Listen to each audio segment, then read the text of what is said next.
prayer. We bless your holy name. Thank you for sustaining and keeping us to this day. This is the day you have made. I will rejoice and be glad in it. Thank you for bringing us for our various destinations to this place safely. We ask for your presence to abide with us. Commit this meeting into your hands, Lord. Whatever is committed into thy hands, you are able to keep it.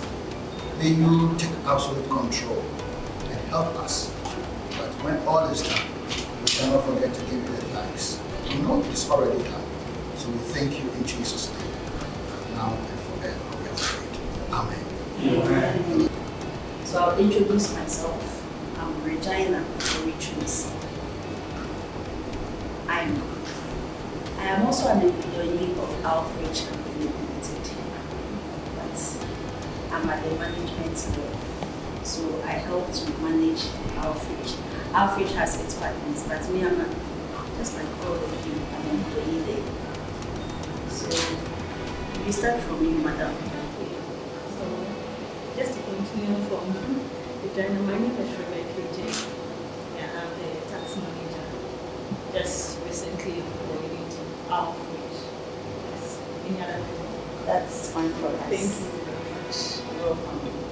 Our gentleman. My name is again Fiasa. The gentleman among the ladies. Some of them, the way I've seen Selena, the way she will be hard, so be free. Okay, currently I'm employed as an account officer at Alfreg. Thank you. Thank you, sir. My name is Selena Sewa Hussein. I'm employed as a client service officer. Thank you. My name is Anna. I've been employed as a marketing officer for. Thank you. Within the Stephen Kofichi, you know, the driver or Alfreg. Michelle. Different offer. I'm Rebecca Oninoa, the assistant administrator at Alfreg. That is Alfreg, madam. All right, I'm Entry Asante. That is Alfreg pastor. I'll give you something brief about Alfreg and what we stand for. As you all were all told during the interview, or you all got to know during the interview, Alfreg is a management consulting company. One of the core pillars of Alfreg is our turnaround time and our paying attention to details. We believe that the business in which we find ourselves, there are giants in that business. Why would somebody want to come to Alfreg? It's because of our turnaround time. So at Alfreg, our main culture is our turnaround time and paying attention to details. One other pillar of Alfreg, which I think during the interview you were asked, is our prayer time. So we were asked the question at the interview, if a time is made for prayer, what your opinions were. You all gave diverse, we got over 300 and something series. We shortlisted, and you kept, so everybody gave us their opinion. Whatever you said, we have it on record. So today, as I give you something brief of what Alfreg does, we deal with most of our corporate clients are corporate organizations which have expatriate nature, which is of an expatriate nature. So we have companies that come in mostly within the mining industry, whereby they come and they have their experts that we ensure that as the company comes in, they are compliant from day one to the end. If I say day one to the end, what it means is that once they come in, if the law says they have to incorporate, we ensure they have incorporated. If the law says they have to register with what they are coming to do, they have to register with Minerals Commission, we ensure they go through that. If the law says tax, we ensure they register that. The law says before your expatriate goes on site, they have to get the requisite work and residence permit, we ensure that. So these are the processes that we make the company go through. One thing you should take note is that whatever information we give out can make or unmake the company. So before we send an email, before that we respond to an email, before we call the client to give any information, we are certain and sure of the information we are given. That is one thing that Alfreg over the years has enjoyed. That is our corporate culture. If we have no knowledge of what the client is asking us, we go to those who are within that industry and ask questions. And then we come back and respond to the client very, very well. Because whatever you say today is what the client is going to hold on to make whatever decisions they are going to make. So these are, briefly, that's the Alfreg culture. Paying attention to details and our turnaround time. As I sit down, I would give the floor to Pastor Henry, who will give us the God factor in Alfreg. Why you ask that? Why should I have to wait every last Thursday of the month and pray for 2-3 hours before I go? Why? I go to church, I came to work, why should I have to pray? So Pastor Henry will give us the God factor in Alfreg. Thank you. Give me the God factor of Alfreg or in Alfreg. And I believe that, as she rightly said, during your interviews, you were asked few questions about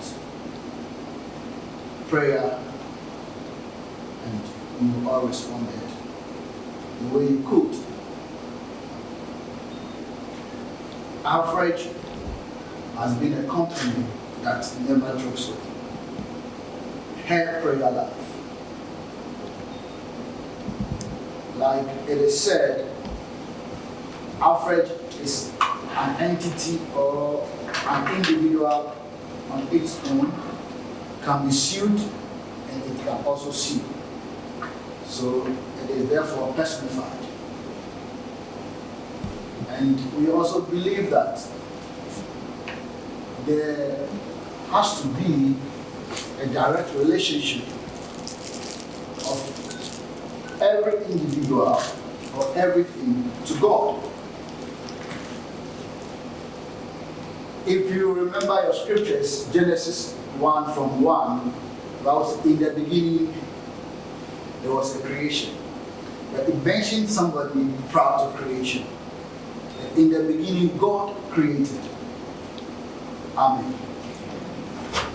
So whatever has to be done in every human's life has to begin with God.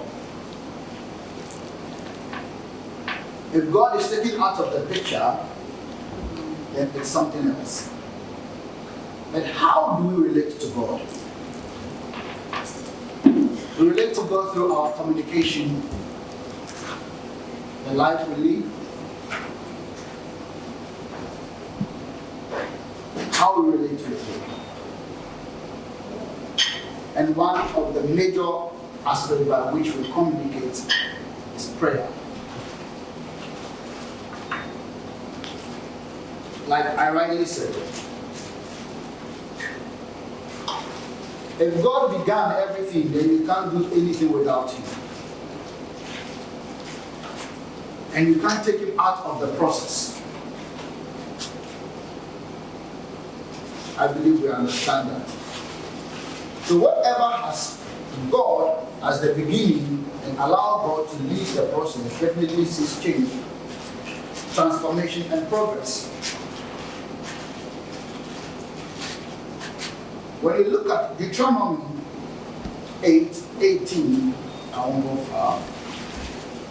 He said, "And you shall remember the Lord your God, for it is He who gives you the power to get wealth, that He may establish His covenant which He swore to your fathers, as it is this day." He said, "You shall remember." It doesn't mean that you forget about God. But what it means is that you always bring God to recognition. Amen. I would say, trust the Lord with all your heart. Lean not on your own understanding. In all thy ways do what? Acknowledge Him. So this has been called one of the culture of Africa, that we always acknowledges God. And we believe that He has been an integral part of the progress, the success, and the transformation of Alfreg. Before all other persons here were employed into Alfreg, my sister and I, that's Mrs. Regan and Alfreg, and I, we do the prayer all alone. We meet, we spend hours in praying. We believe in hard working. Hard working also goes with doing what will also attract God into your hard work. Studying the scriptures, we realize that anyone that makes prayer as an integral part of life always sees God's hand prevailing through issues. As individuals, as companies, I can tell you companies that have more times of prayer, that doesn't negate excellence or responsibilities. Through scriptures, we can talk about Daniel. I would say he distinguished himself, and he was a man of an excellent spirit. And there came a time when the king issued a command that nobody should call on God. But prayer was part of his life, an integral part of his life. Was his culture. The Bible says that all the governors that worked with him, they sought out for something faulty with him. But they found none. They rather now had to turn it to what he was doing best. That was his prayer life. And through that they got him. But that's not what makes us to believe much in prayer. But how he communicated with God, the excellent spirit that was upon him, and how he excelled mightily. We believe that through prayer, we can also attain that level. We believe that through prayer and hard working, Alfreg will become one of the greatest companies in the world, not only in Ghana, nor Africa. Amen. Amen. It is a good point of time. Praise the Lord. Amen. For this reason, we have chosen the last Thursday of every month, that after close of work, we spend at least 2-3 hours in prayer. That's the least. Because it's not faces changing right now. So we hold it in high esteem. As you have joined Alfreg now, we believe that as you answered the questions during your interview, we trust that you will abide by them. Like Madame just said a while ago, and they received about 300 CVs. And the questions asked on prayer was part of what made you people to be selected among the 300 people. It's like you being the person, the semen that fertilized the egg. And now you are seated here. So among the majority, that also played a role in your selection. And we believe and hope that you also hold it in high esteem. As and when you give faith, we organize prayer, and the Lord helps us. We have seen him held Alfreg from high. Through difficult moments, hard times, through the COVID times, we have seen God sustain Alfreg. And this is not to say that we prioritize prayer above work. That is why we don't spend every day after close of work in prayer. And we've chosen a day in a month. We hope that among all your busy schedules, you will not compromise that day of prayer. Excuses. You will abide and also hold in a high esteem as we have held till now. Like I said, from the beginning, only the two of us used to meet and pray. Let others do it. We believe that you journey will make it more vibrant and more dynamic. And the Lord will help us as we work hard, efficiently, skillfully, with excellence. The Lord bless us all. Thank you very much.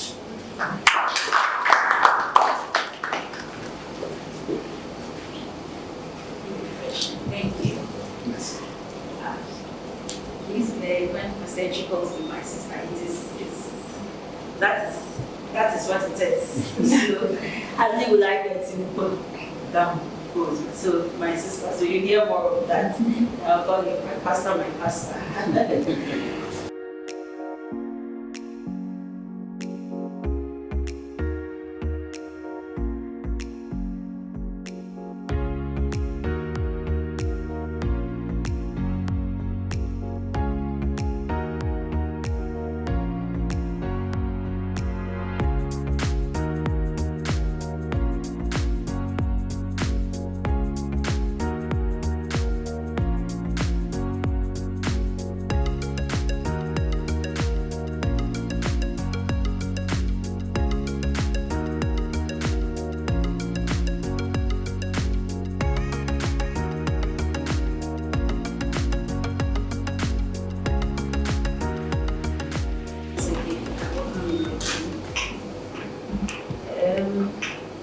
So we've been joined by, I know most of you in his quarter, you saw him at the interview. That's Mr.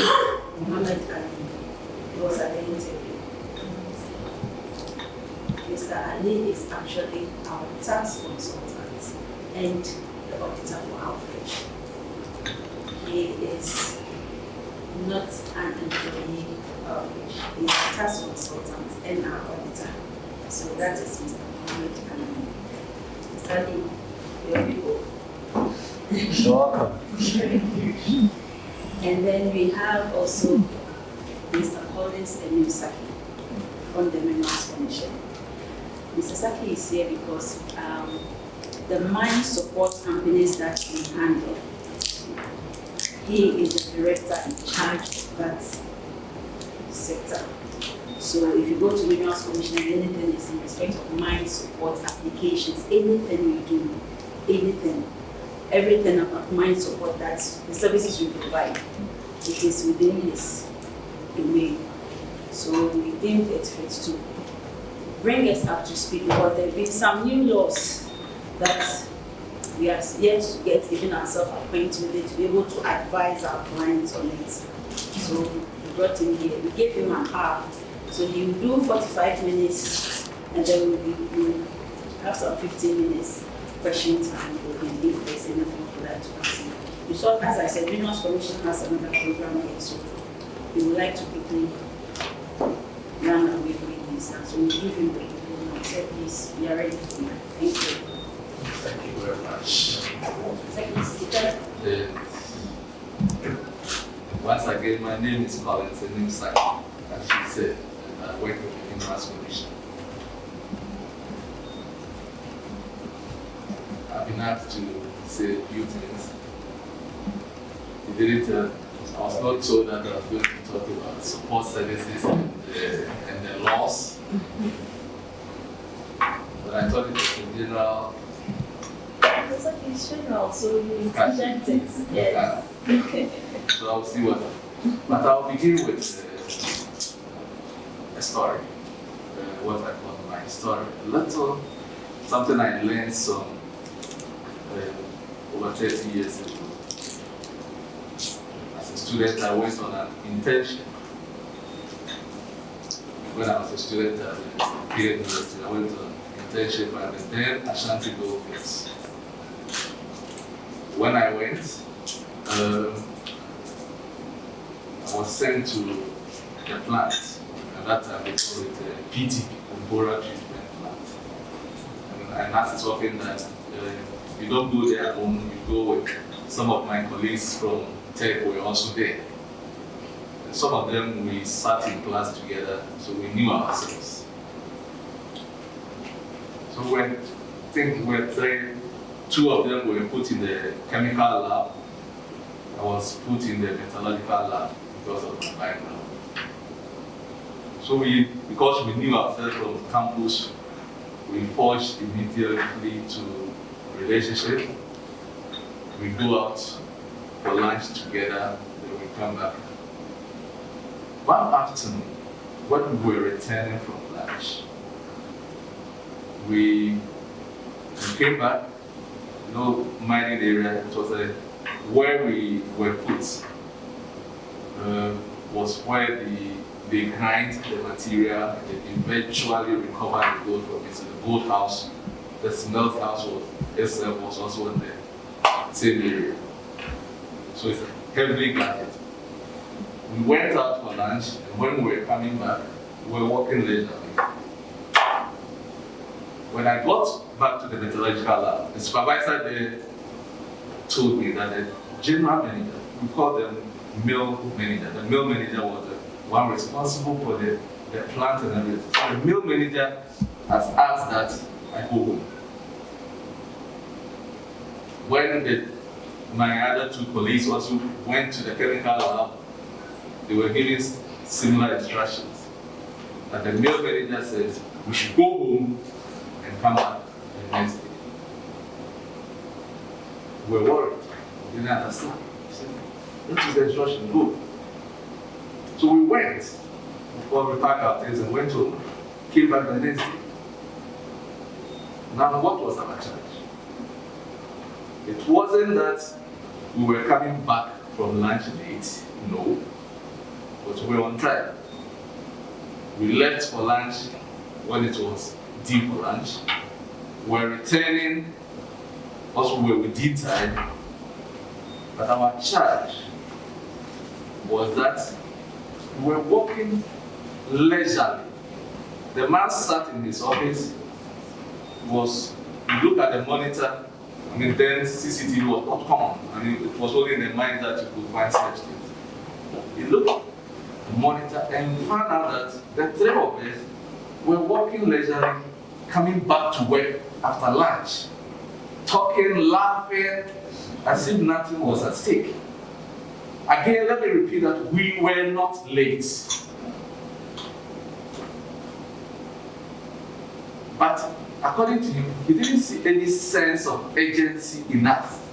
He felt that, yes, you were working, you went out for lunch, you were coming back for lunch, you need to walk briskly back to your place and then continue to work. But because we were walking later, he sent us away.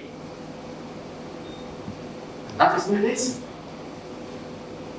Ever since that time, those who know me know that I don't go out for break.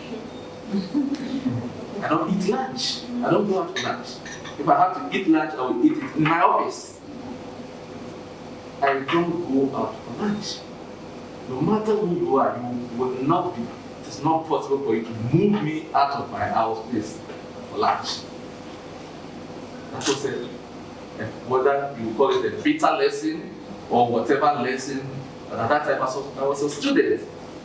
And I took it to my working life. So the sense of urgency, if you know me, I don't walk slowly. I don't have time to walk as if there is nothing at stake. When you see me, I'm hungry. Those were the lessons I learned. Hope you don't drive like that. I don't drive. And I'll come to that. Because of that, I leave home early.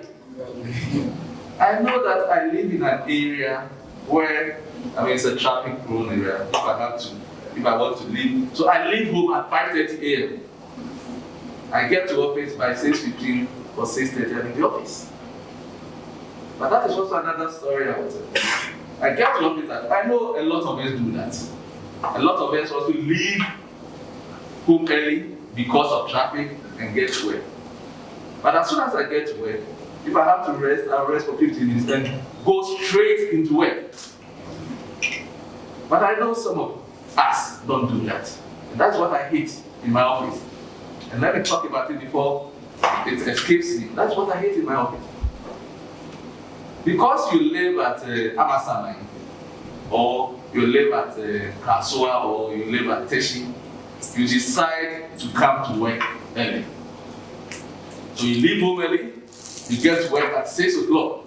But when you get to work at 6 o'clock, you decide to sleep. Because you think that, yes, work starts at what? 8? I have no problem with that. Work starts at 8. If you decide to stay and start work at 8, I have no problem with that. Very often what you see is that the person will sleep till 8 o'clock. When it is 8 o'clock, he gets up and gets to the washroom to make up. You want to use my time or the official working time to make up. After making up, it doesn't end there. He picks his watching and then move to the canteen to eat. So you realize that, yes, you came to work at 6 a.m., but you did not start work at 8 a.m. or on time. You spent 30 to 45 minutes wasting my precious time as your employer, eating and making up. If you come at 6 and you decide to rest for 1 hour, 7 o'clock, and you decide to wake up after 7, you eat, and then start work at 8, that is the best thing to do. After all, work starts at what? 8. You don't start making up and eating at 8 o'clock before you continue with the work. That is wrong. And I know most of us live far away, and that's what most people do. If I work with you and you do that, I'll pray you. You come and sometimes, I'm sure those of you who speak with me sometime on phone in the morning will probably hear me querying somebody. 8 o'clock, you are now going around greeting your friends at the office. Good morning, good morning. You're supposed to do that before 8 o'clock. If you think that you want to show comradeship, you want to let your people know that you are good, and you want to say good morning to them, do that before 8 o'clock. Because my time starts at 8 o'clock. And 8 o'clock, I start paying you from 8 o'clock. Then 8 o'clock, you need to be behind your desk and start working. And that's a very important thing that you need to do. I'm done with the story. Then I'm done with, because this one came in, I have to talk about that. Now, those who work with Alfreg, I'm sure since you joined, you know the values. I'm beginning from, I know Rebecca because I worked with Rebecca before, so I know. The values of Alfreg. Can any one of you tell me one of the values of Alfreg?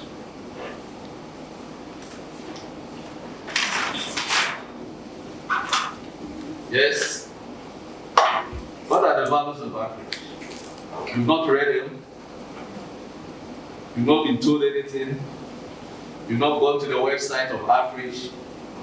So you don't know them. Yes? Any volunteer? you need to take outside the work. It comes under what? Under which one of your? I think it comes under your philosophy.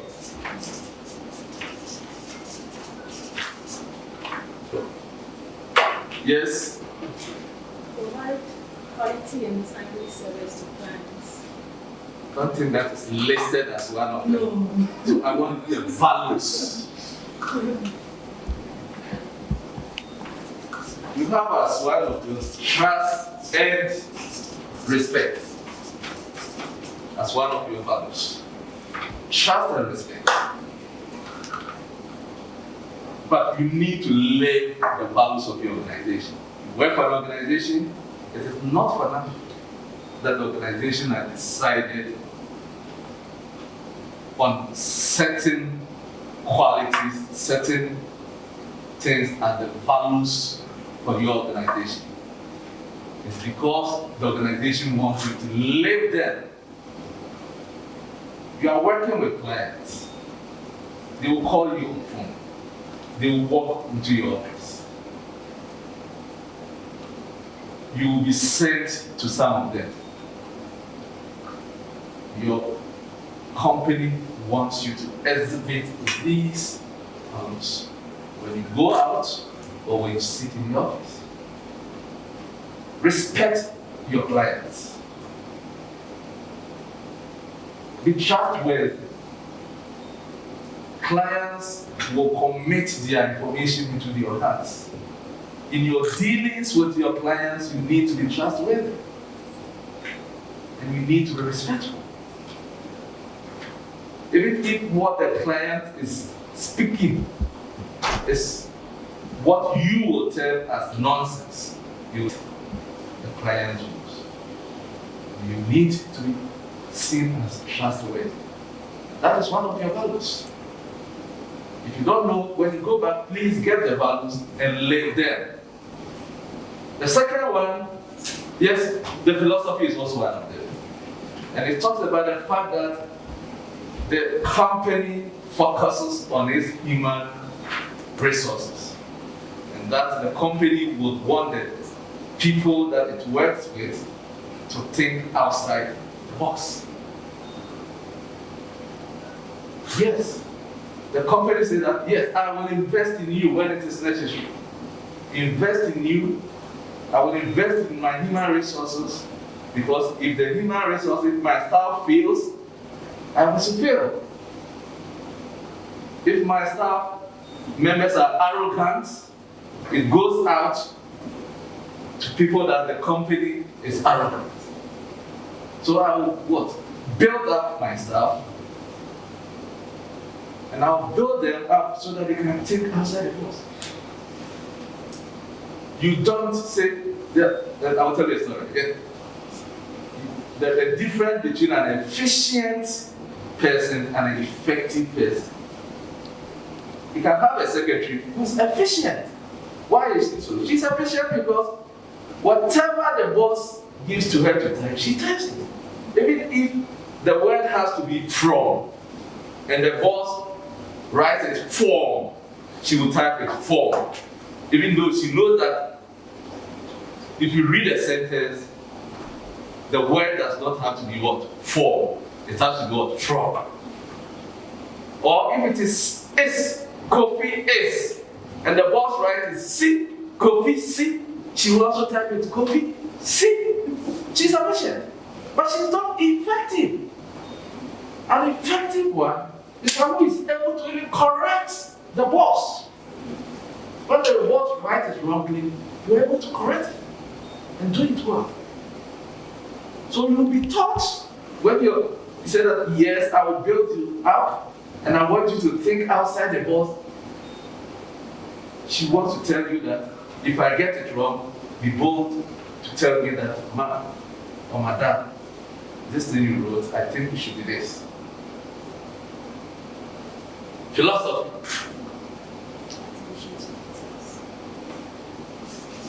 Attention to details is one of them. Attention to detail is one of your philosophy, one of your values. You pay attention to details. There is a popular saying which goes like, the devil is in the detail. If you don't like reading, if you are not careful, somebody will type your own resignation letter and give it to you, and then you will sign it because you did not read it. Again, I'll tell you a story of someone who worked in the mine. He had worked in the mine for several years, for 25 to 26 years.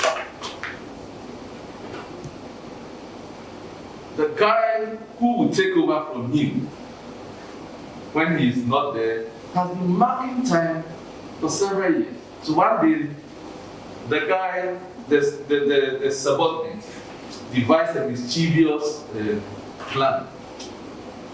Of course, his boss does not know book, he doesn't write.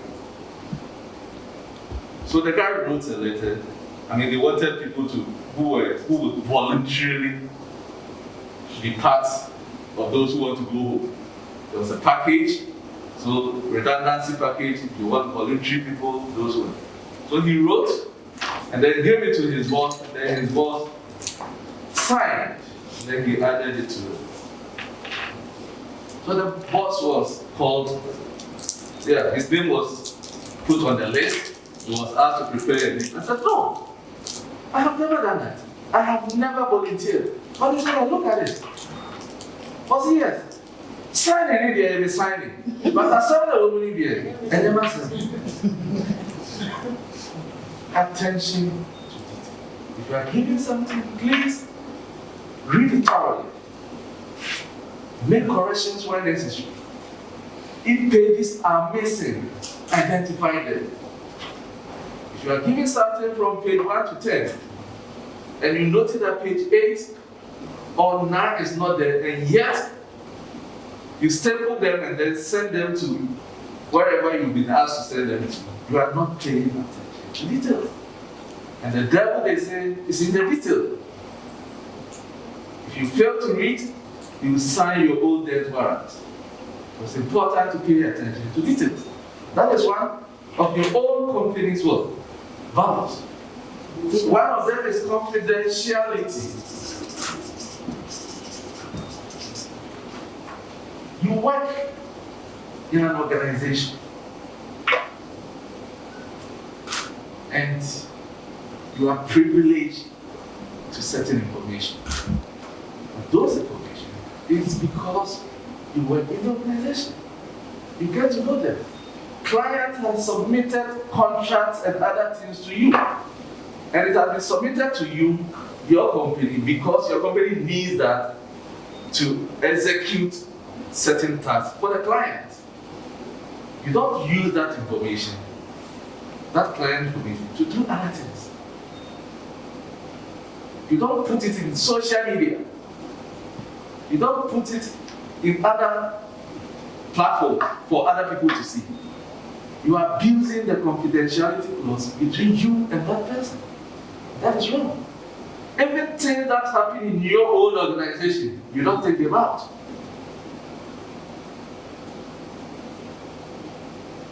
I don't know whether you'll be made to sign confidentiality things.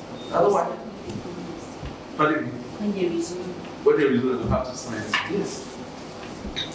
Things you see, the information you are privileged to get by virtue of the fact that you work there, on clients, on companies.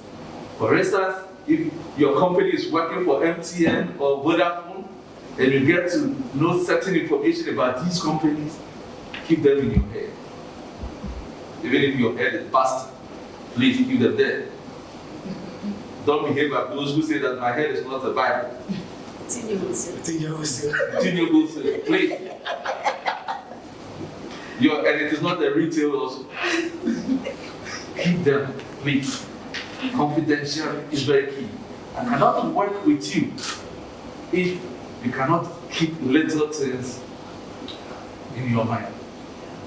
I cannot work with you. It is not everything. If you are asked to send it out, you can send it out.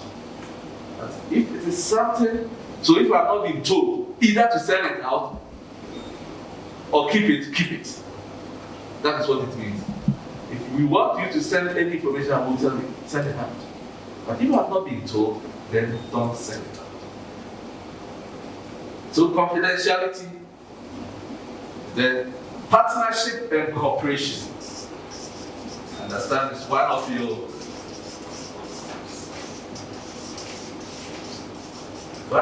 values. Partnership and cooperation. Within inter and intra. You are working with other organizations, you are working here, your company has clients, you more or less become like a team. You are into partnership. The company is paying your company to exercise or execute certain assignments for them. You have entered into some form of contract, partnership. And as I said earlier, if the company dies, you die too. You are a partner, so you need to do things that will promote the welfare of the company. You need to cooperate, work together in a teamwork. Others will call it teamwork. Here you are saying cooperation, but others say teamwork. Let's work together as a team. If you do not understand, you ask. So partnership and cooperation is very key. Your company is working with other companies. And you need to work in a way that it will help to cement the kind of partnership that exists between your company and that other company. Before you join your company, probably your company has been in association, in partnership with a client for 7 years or 8 years or 10 years. If you are coming in, bear in mind that you are coming to work to ensure that you'll be able to cement the bond between your company and that company. You don't come to dissipate it. So, partnerships and cooperation. So these are your own companies. These are your own company's values. But I will add professionalism.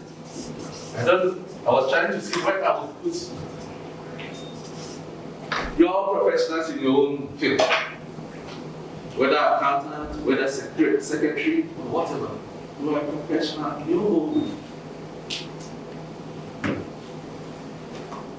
There are certain ethics that you need to do.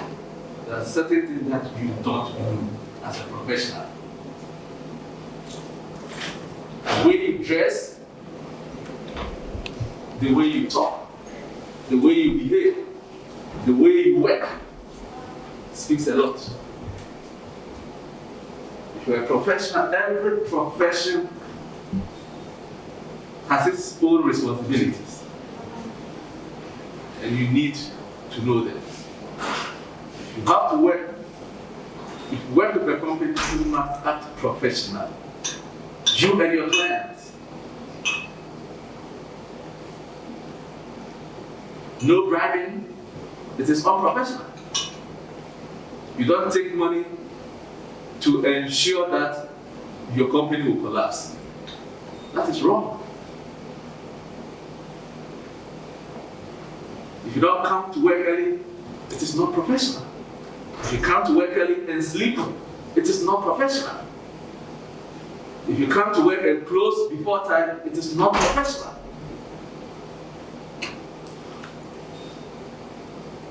Professionally, let it be shown in your work. Integrity, of course, it will come under trust and responsibility. Integrity in whatever you do. So, yes, in whatever you do, be truthful. Teamwork, talk about it. Then service excellence. You are working to ensure that you exceed.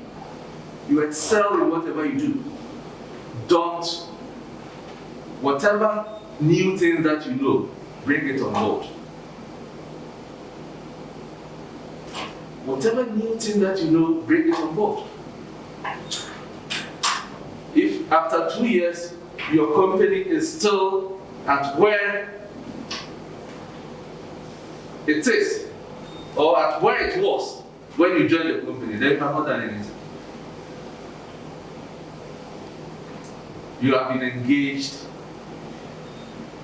to bring in your expertise, to come and help the company so that the company can what? Excel in whatever it does. If after 2 years, your client's levels has gone down, or is still where it is, then it means that you have not done anything. It's either you are not doing so well that people are not interested in your work, or you are doing nothing.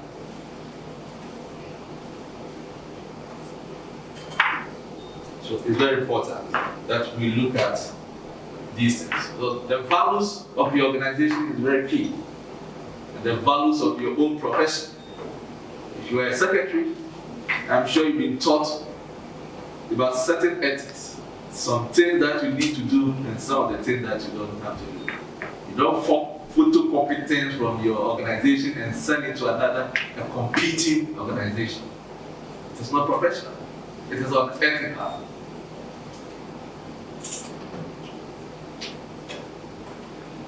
And I believe that we are not going to see those things from your end. I'm sure you will endeavor to do your best to ensure that the company will grow beyond the limits that you find. Finishing, I will touch on these 4 things.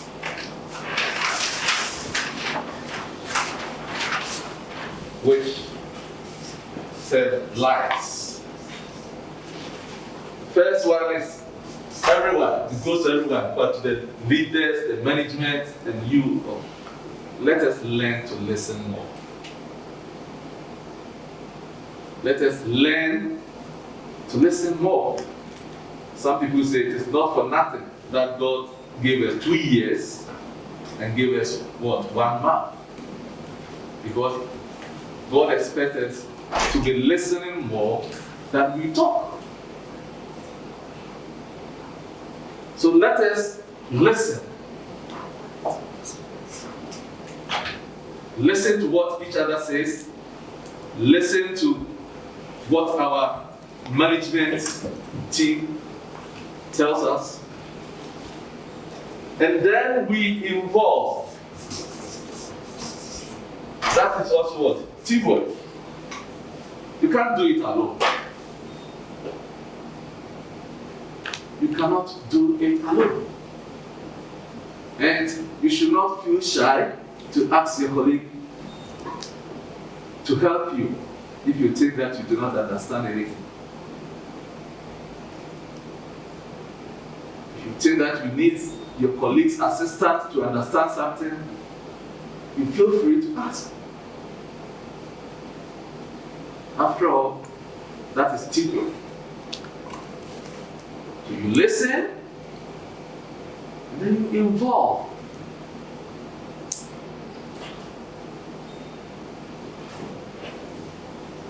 And then you consult. You have been given a task to do. You are facing difficulties in carrying out the task. Instead of consulting whoever gave you the task, you sit down and you keep on gnashing and gnashing and gnashing, and days will pass by. So something that will have to be done within an hour or 2, the day will end and you still have not finished because you failed to consult.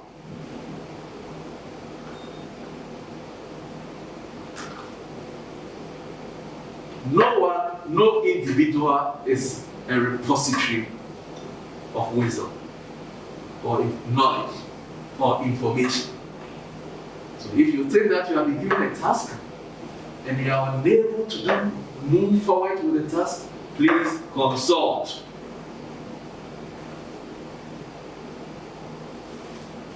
And then those who give tasks to people to do, let us also explain. Sometimes you do this. How do I do it? Tell me how I should do it. Explain the task. Make the task easier for whoever has to execute the task. Yes, you may be colleagues. Some of you may be supervisors. If you have to give some work to someone to do, you need to explain the task. If you also have to do something in a way, you need to explain how you did it and why you had to do it that way. So these are 4 key things I want to do. Let us learn to listen more than we talk, than we gossip. Let us learn to listen more. Let us involve everyone in whatever we do. If you don't understand, get your friend involved. Let us consult. If the task is too big for you to bear, please consult with others so that you can carry it forward. Then finally, let us explain ourselves. Let us explain the task we give out so that people will understand them very well. If you give somebody a task and it is ambiguous, the person will definitely not be able to. If the person is an average person. So let us try as much as possible to break them up. Let us explain to them, this is what I want you to do. A, do this. B, do this. C, do this. Go to this place with this. And go to this place with that. And go to that third place with this. Let us explain so that our people will understand. So these are my final things. Your madam wanted me to talk about support services as well. So in brief, I will tell you what the support services are. I'm sure you might have heard about the mining companies all the time. So if this is a mine, we have owners of mines, people that have been given license by government to own a mine and work. So we call them, some people are called them mineral rights holders. They hold the right to a mineral. Just like if you have a land, you have what? You also have a surface right. You are a holder of a right to a land. So you go ahead and then get a land title and other things. The same thing, mineral right holder, government gives you licenses, government gives you title to the mineral over a certain area. So if this is the room, and we find a mineral here, which could be gold, could be bauxite, could be diamond, could be manganese, could be sand, and it is found here, and you apply for licenses, government will give you a right to mine within this area.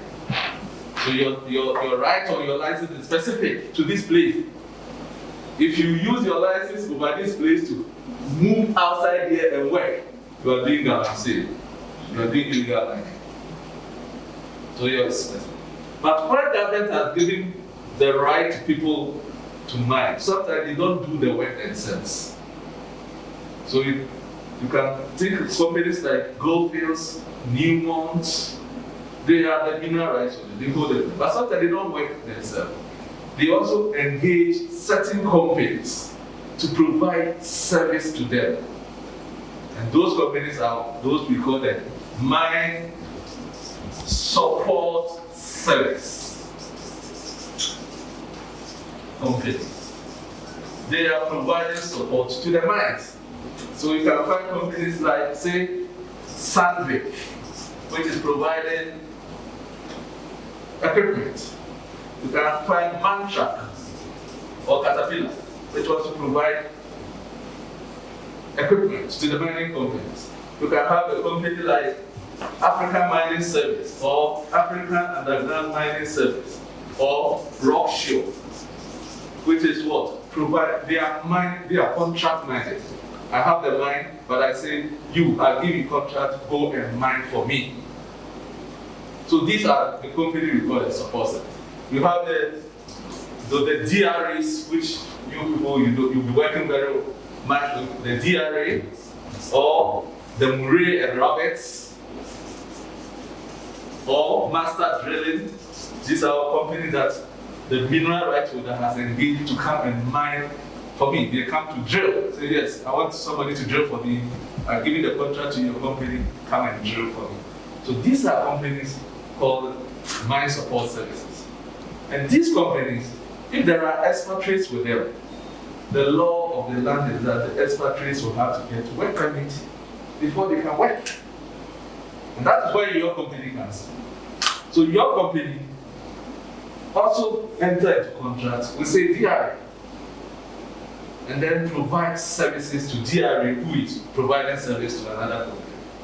So your company will be providing work permits, services, and other secretarial services to DRA in getting work permits for their expatriates not to be coming into the country to work. Because the law requires that an expatriate has to get work permits before he can work. And that is one of our responsibilities as a Minerals Commission. Yes, the law requires that it's not every expatriate that we want to allow in. And for every company, there's a certain specific number of expatriates that we can keep. And because of the local content laws. So we have to ensure how many they can get. We tell the company, and then the company will also get a contractor to arrange to get those permits, get the recommendations from the Minerals Commission, and take it to gather immigration service and get the work permit. So that is how your company interface with these companies in doing those things. So those are the mine support services. So most of the things you'll be doing, thank you. You deal with the support services, and then your services to them will be in ensuring that they get the recommendation letters from the Minerals Commission, and then pursue at the Ghana Immigration Service to get work permits for them. So basically, yes, in the nutshell, I can't say much on that. In the nutshell, that is what your work will be entailing. And I'm sure that your madam will, as the time goes by, will tell you more on what you'll be doing on this. I think I will end there. Now will stand for a few questions before I exit.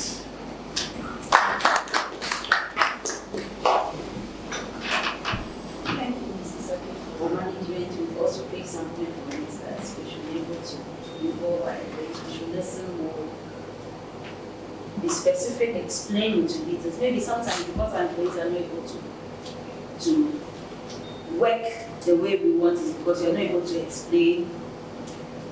I would say maybe I'm not able to explain more, and I'm also not able to involve them that much. Please, the floor is now open for questions. I don't know if anyone, mainly my team, not my person. Oh, but please, if you also have questions to ask, you can. But for my team, because we'll be going to Sasaki Mall, Rebecca, the tax. But in Alfreg, we do teamwork, as Sasaki has said, they are our corporate core values. We will not say that you are in tax, so no. When the heat is on, everybody runs around. Gabriel, so you head.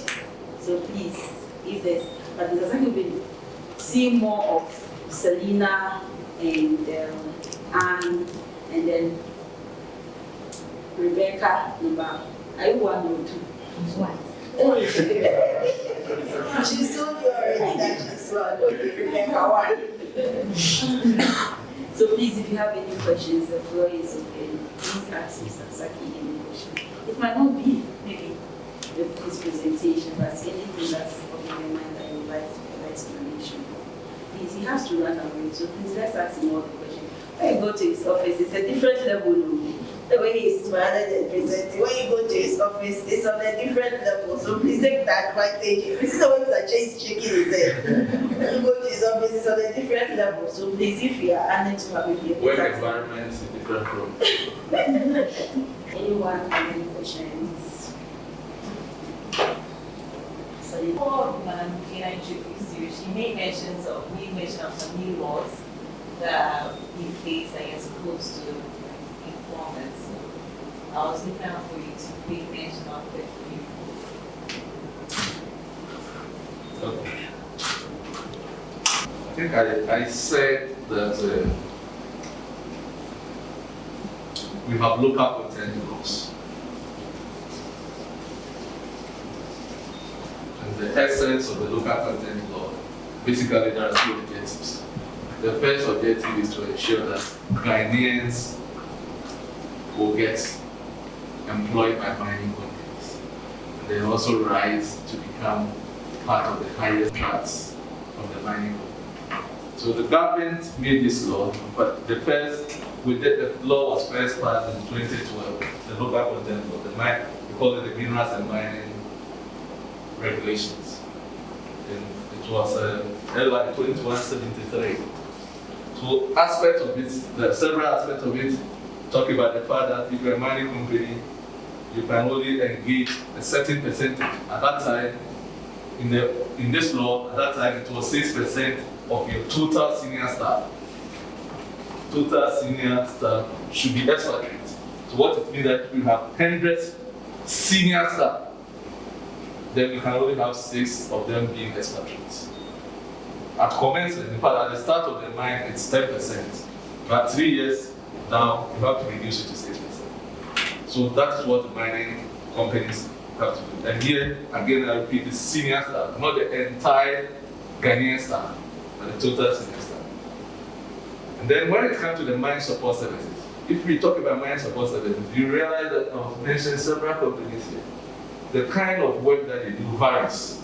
Some supply equipment, some provide what we call assay laboratory service. LGS, for instance, is a support service to the mine. It does what it provides when the mining companies bring out their ores, the stones, they send them to the laboratory for them to do an analysis to know how much gold will be there. It's a support service. So those laboratory people are there, those supplying equipment are there, those geodrill and other companies that are drilling are also there. There are those who are also just mining, being engaged to mine. There are those who are just blasting. So for them, because of the nature of the varying activities, we cannot say that they should have 5% or 6% of this. So for them, depending on the services that you provide, the law has stipulated the number of expatriates that you can have. So if you get hold of the book, you'll find it there. But after working with this for 8 years, we felt that we needed to change it. So we passed a new one, which we call the Local Content and Local Participation Regulation of 2020. It was passed 31st in December 2020. Of LI 2431. So this one is more or less an enhancement over the old one. The reason is that we reduced the 6% to 5%. Because we believe that, yes, we'll be mining for several years. So we can work, we have Ghanaians who can work. So instead of saying that expatriates should be 6%, under this new one, we reduce it to 5%. Which we believe that is comfortable for Ghanaians. Again, under this new one, we have reserved certain services. For first, let me tell you, certain rules have been reserved for Ghanaians under this law. Under this new law, human resource managers' role in all the mines has to be Ghanaian. In the past years, we have HR managers who were. But now, under this law, human resource Ghanaians. We have the general mines manager. When we talk about mines manager, he is the highest person on a mine. But if you go to the mine, the managing director sits in Accra. But if you go to the mine, the person who is in charge of the mine, if there are any issues, the person that the regulator will hold responsible is the mine manager. And that the new law, we say that it should be held by Ghanaians. So human resources, legal, all corporate services, all financial services, all accounting services, all legal, financial services, accounting services, corporate services have also been reserved under this law for Ghanaians. So what it means is that no mining company should be able to engage a foreign financial accounting firm or auditing to carry out any financial because of this law. So because of this law, they are supposed to submit what we call 5-year procurement plan to the Minerals Commission for approval. In the plan, they will have to tell us the services. Again, under this new law, what it says is that all their financial transactions in the country should be held with financial institutions in Ghana, which is incorporated in Ghana.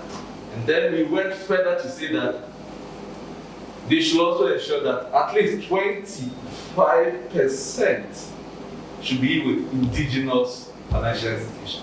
So while they are allowed in a particular year to be dealing with, say, APSA, Stanchart, Stanbic, and others, because they are incorporated in Ghana, we go further to say, if you do 1 million transactions in a year, make sure that 25% of the transactions is also dealt with indigenous banks that are owned by shareholders and directors are Ghanaians. So it means that other ADE and GI, Ghana Commercial Bank and others should. So this is an enhancement over this. We put in so many things in this, which with implementation, we believe that with monitoring, if they are implemented, we believe that it will help us. So if you ask me, that is the new law your madam was talking about.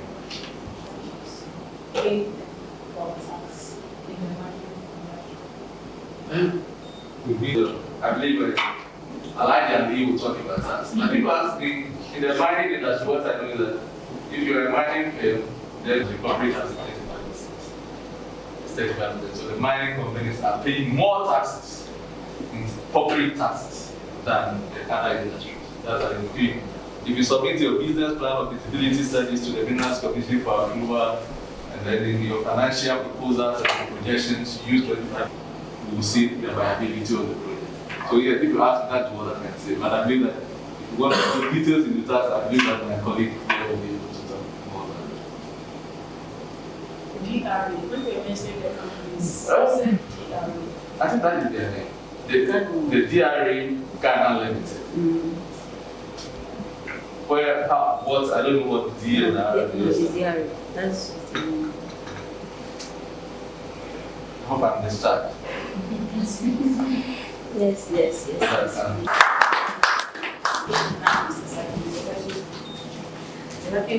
As I said, he has to run away because he has another assignment which will have to bring him back. Yes, so that's what we're organize himself to take lead of him. So please, we'll go back to our tea table whilst we'll get Captain Darkon set up to take up the podium after Mr. Saki. So we are going to discuss this interaction. We're going to interact. We are going to create extraordinary client experience. Extraordinary client experience. I don't know what this picture communicates to you.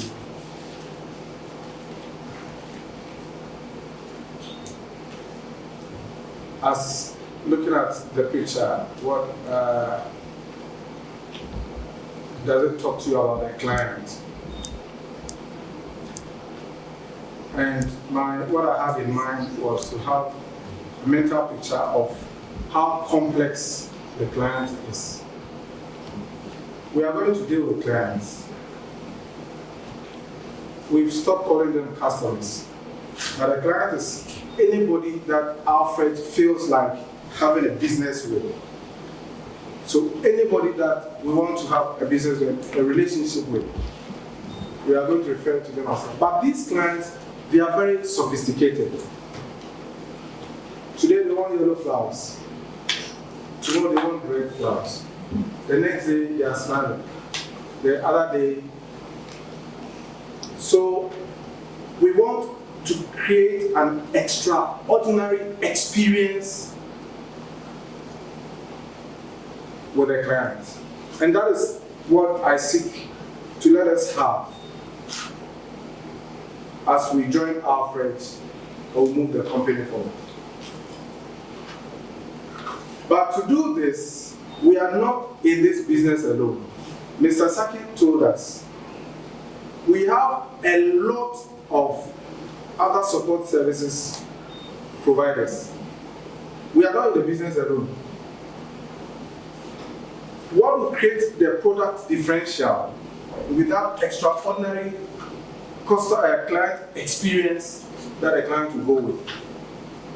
We have moved from the era of customer service to customer or client experience.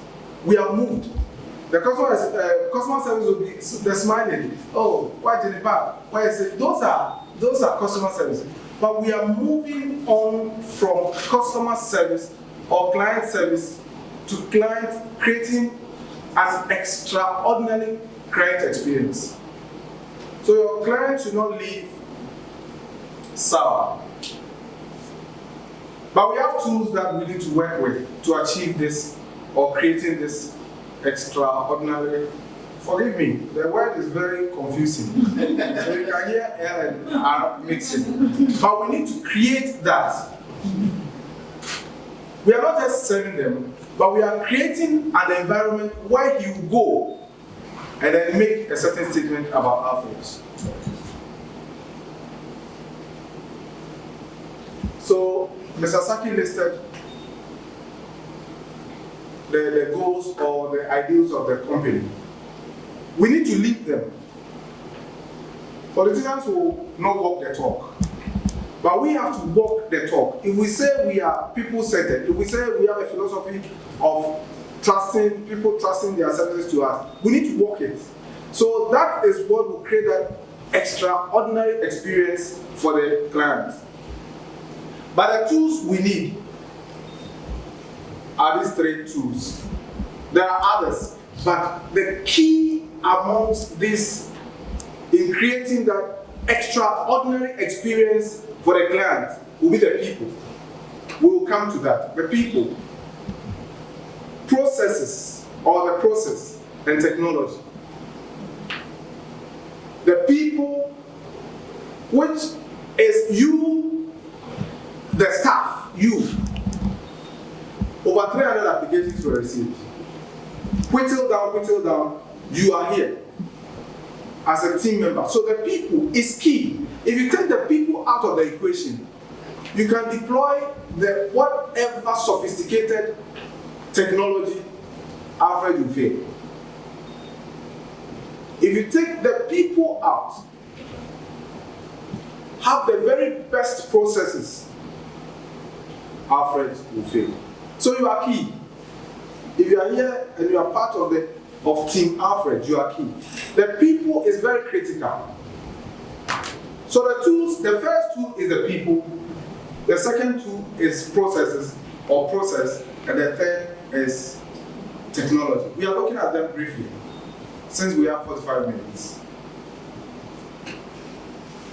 So using the tools in creating extraordinary customer or client experience to create an agile company responsive to the continuous changing needs of the client. I told you earlier on that the customer we are dealing with or the client we are dealing with is sophisticated. His needs change. But it is you, the staff, you, the marketing, you, the tax you the administrator, you should be agile. You should be swift and fast enough to know the dynamics and the changing needs of the clients so that you be responsive. So you have to be agile. Your agility is dependent on how fast they say after they have, but the needs will be different. Every situation and every time requires a different approach. If you live in a Ahane, you collapse the company. Say 10 years ago, say Ahane. You have to be agile. And it's not only the staff, the company also has to be agile. Because the trends change and they keep on changing. So one, you as a staff has to be agile. The company itself must be agile to create that extraordinary experience for the client. How do we use the people, the processes and technology to create competitive edge and a product differential to deliver extraordinary client experience? We are saying that we are not alone in the industry. My support said there are a lot of other people who are providing the same services, but we want to create a product differential such that somebody may be providing the same service that we at Alfreg are providing, but because of that extraordinary experience we will give to the client, you come back to us and not go to A, who is providing the same services. So how do we use it? The people. So the people, the most valuable in the chain is the staff or the employee. You.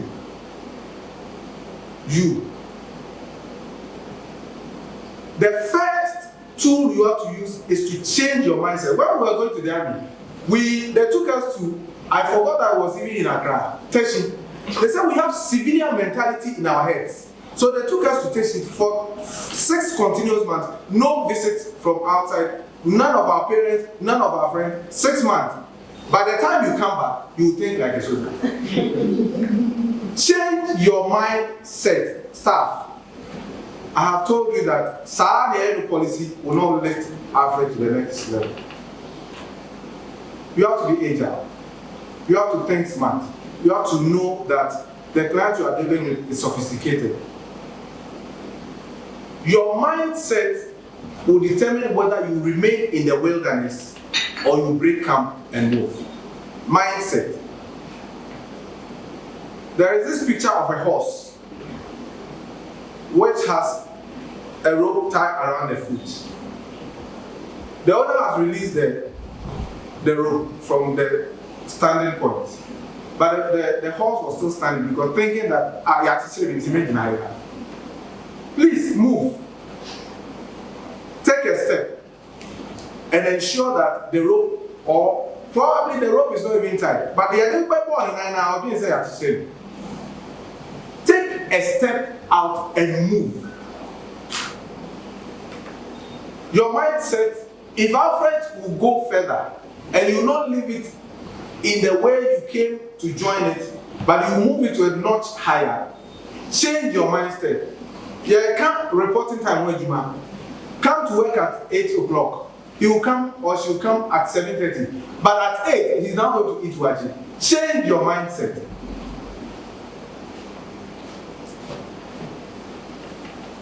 Change your attitude. Change your attitude. Maybe you have worked in ministries and how you're born now will be 50. Maybe where you were working, supervision was so weak. Until you can come to work, nobody will carry you. If you come to work if you are starting work at 8 and you come at 8:30, that is bad. You come to work 7:30. 7:30, we are late 8 to us 1 week. You better tear from salary. Please, let's implement some of this. This is what I want. But you see, we need to change our attitude. Ghanaian time. There is nothing like Ghanaian time. Yeah. When you are giving the person time to report to work, he will tell you that you mean Ghana time or Brunei time. Which one is which? Time is time. Time is time. Please, change your attitude. Own the process. or the processes. We'll come to process. But you see, if you don't own the process and you think that Alfreg is a place where you put food on your table and that is all, if you don't feel like owning the company and in its welfare it will be well with you, God told Israel, where I'm sending you to seek the welfare of where I'm telling you to, because in its welfare you will also be well. You are here at Alfreg. What the other side, what are you doing to make the money come? And that is key. If you don't own the process, say yes, own the process, run with the process, work with the process, look at the shortfalls in the process, correct them, and make sure that everything you are sending is the right information that you are putting out. Own the process. It is only when you own the process and you feel a part of it and you belong to it that you work and run with it.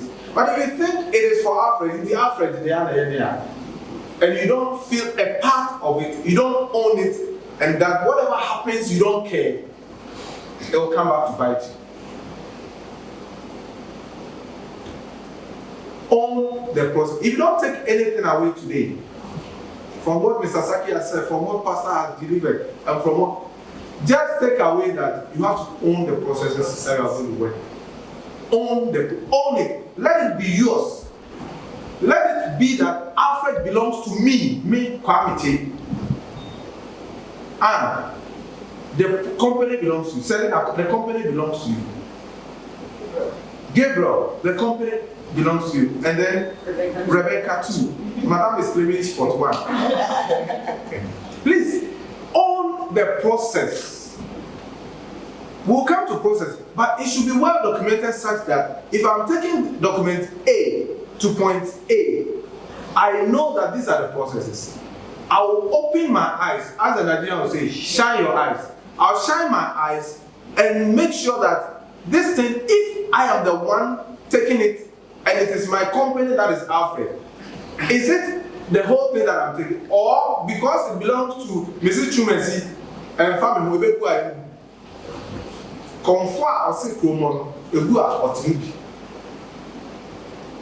on the process. We can deploy the best of technologies at Alfreg. If you don't own the technology and work with it, it is as useless as not deploying it. As you own the process, own the technology that has been deployed. Look, modern times, you don't need to wahala yourself with jotting things down. Just go use the process, the technology that has been deployed. Set reminders, do this, do that, do that. So you have every technology available, which the company I'm sure will provide. Use it to bring the product differential that your competitors are not providing. You own the process, you own the technology, and personalize every interaction with a client or with clients. And that's where the difference comes in. It is a person's birthday. Oh, Mr. Darkman, happy birthday. Hey, you understand? So you have moved the relationship from just customer and Alfreg or customer and my company to personalizing it. It is not time to renew documents, but out of the blue, you have called those who have about a month to be renewed. Oh, I'm checking up on you. You have 1 month to go to renew your document. Wow, this is not ordinary. It is personalizing that relationship that creates the product differential. It is personalizing that relationship. But the personalization should be there should be a limit. It is not told me that personalization should be. At 1 a.m., frame it, Adam. Personalization has a limit. So don't let us personalize. But personalize that job relationship with the client. And let him feel that, I am home, I am comfortable. I am coming from SA. I'm arriving at 10 p.m. By 9:30, Mr. Che is at the airport. You meet the person. The customer service will come in. But what to transform that relationship and personalizing it is the fact that the man landed, touchdown or pay call. Hey, it's very nice. I don't know much. Do you understand? I don't know whether we do that service. We don't do it. We don't do. But the person has arrived. Call, check up on the person who is on that schedule. Call up and find out, oh, how was your flight? Did you have a good sleep? These are little things that transform the customer relationship to an extraordinary experience. So personalize every relationship. The 21st century client require options. Staff must give options and proffer best course of action for the client. You saw the picture. They are very sophisticated. Every client is sophisticated. But you see, in the midst of being able to choose among the lot, he wants you to make suggestions in addition to what he already has and give him options. Oh, what are they over? No, the customer wants you to help him to make a choice. So please, Madam Rebecca, no, the task. Tax. She is handling tax. Tax. New trends in tax. Madam, these are the new trends. So the client does not know. Can we update them and give them information about the 3% that has been changed to 4% and to this and to that and to that? So just give the customer options and give him that options that, well, if you do this, these are the consequences. Because every action has a consequence. If you take course A, these are the consequences. If you take course B, these are the consequences. So in the midst of options, then you suggest that these are the things we know to the benefit of you. Oh, you said I should buy this phone. Is this phone you asked for? This is the phone. No, there are other options. You ask for this. But what we are saying is that when you get this one, the specs are that. The resolution is this. This is so when you opt for this one, it will help you A, B, C, D. Give the customer or the client options. We live in a world full of options. And guide the client to choose the best or to opt for the best course of action. Client experience and not customer service is key. We have said this. His experience with you, right from the airport to the period that he's going to stay here, it is key. The smile, we have gone beyond that. The major bag, we have gone beyond that.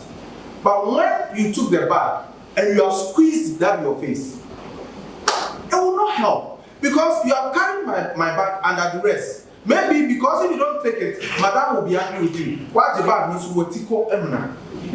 Let that experience be so much such that when he sees or she sees you, she sees Alfreg, and then she sees that these people work wholeheartedly, irrespective of who is there or who is not there. We have moved from customer service and we have now moved to client experience.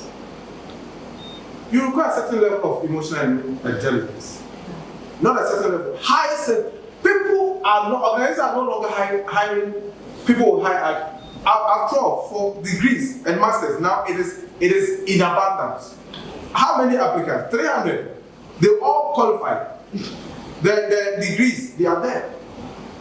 But what creates the differential and that extraordinary customer client experience is your emotional intelligence.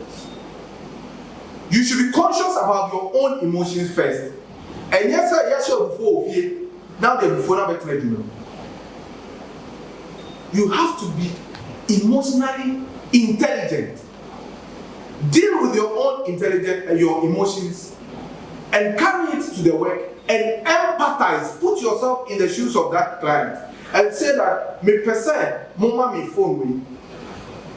But the phone way, yeah, the mommy say, charge and come on, using a son. How would I do? So put put yourself in that shoes and empathize with the client and make sure that he lives, even when he came in angry, you have been able to put a smile on his face. Extraordinary client experience makes the employee, the client change his recommendation from you try Alfreg to I recommend you use Alfreg. That experience that he gets with you, that personalization of service that you have rendered, the customer or the client will change his statement from, oh, when you go to Ghana or when you want a support service for your company, I will not say you should try Alfreg, but I recommend Alfreg to you. They are two different statements. Oh, try them. Oh, they are also good. They are also good. But for a client to open the mouth and say that I recommend Alfreg to you, it is that experience and that product differential that will make the customer make that statement. So let's all work towards that and change it for people to make Alfreg the first point of reference to anybody that wants support service in that industry. Because trust me, we are many there. Many other services.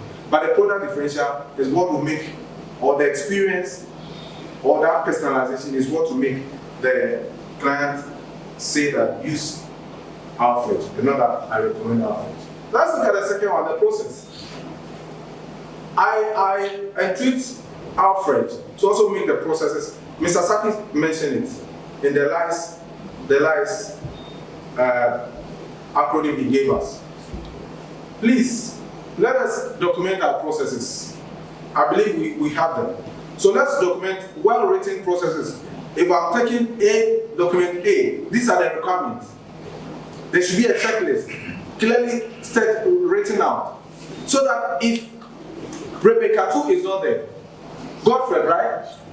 Gabriel can then the teamwork will be better. Because if Rebecca 1 is not there, Rebecca 2 cannot do certain things to excite the client, then there will be a gap.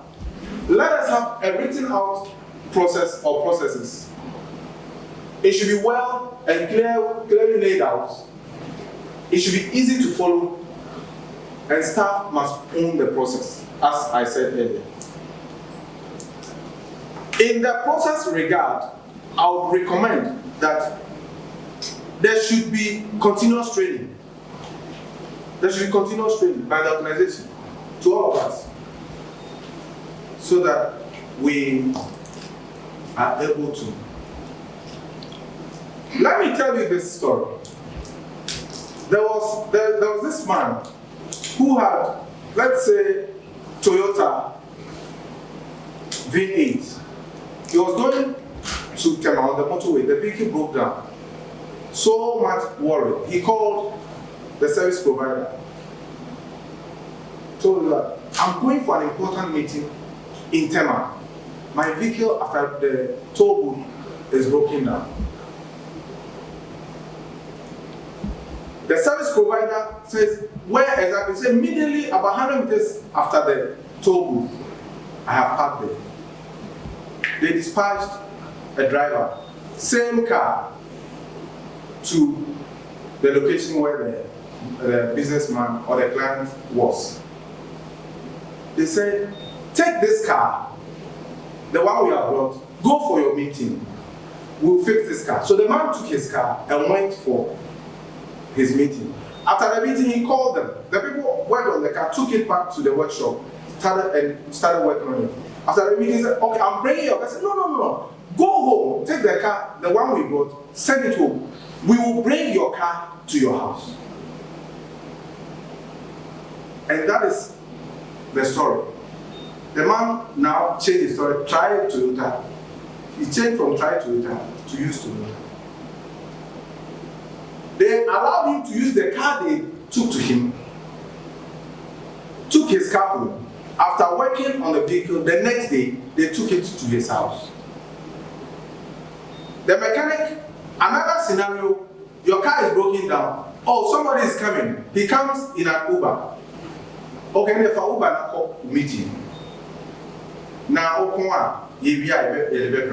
Which of these two clients would you use? That's the extraordinary client experience we are talking about. And it depends on you. We are done with the processes. Let's look at the technology.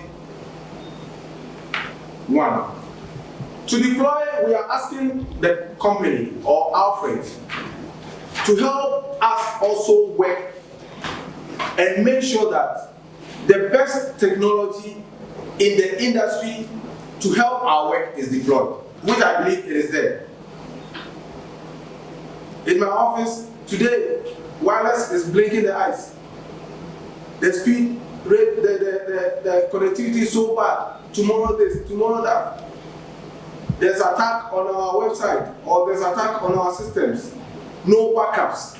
Please, I would request that we get modern and sophisticated technology to back every thing we are doing. But we can deploy them without your usage. That top-end technology is useless. So you also, it behoves on us as staff to use it in our work.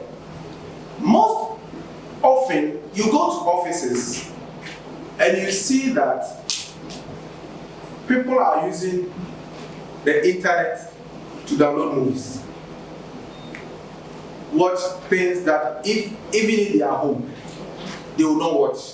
But you ask yourself, and can make the company, is that how? So from the very first step, if you have changed your attitude and your mindset, and if you have adopted that attitude of belonging and sense of ownership, so we yes are, we company. So please stop.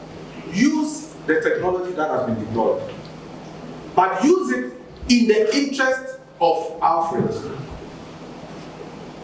Use it again in the interest of your interest should not override that of the company.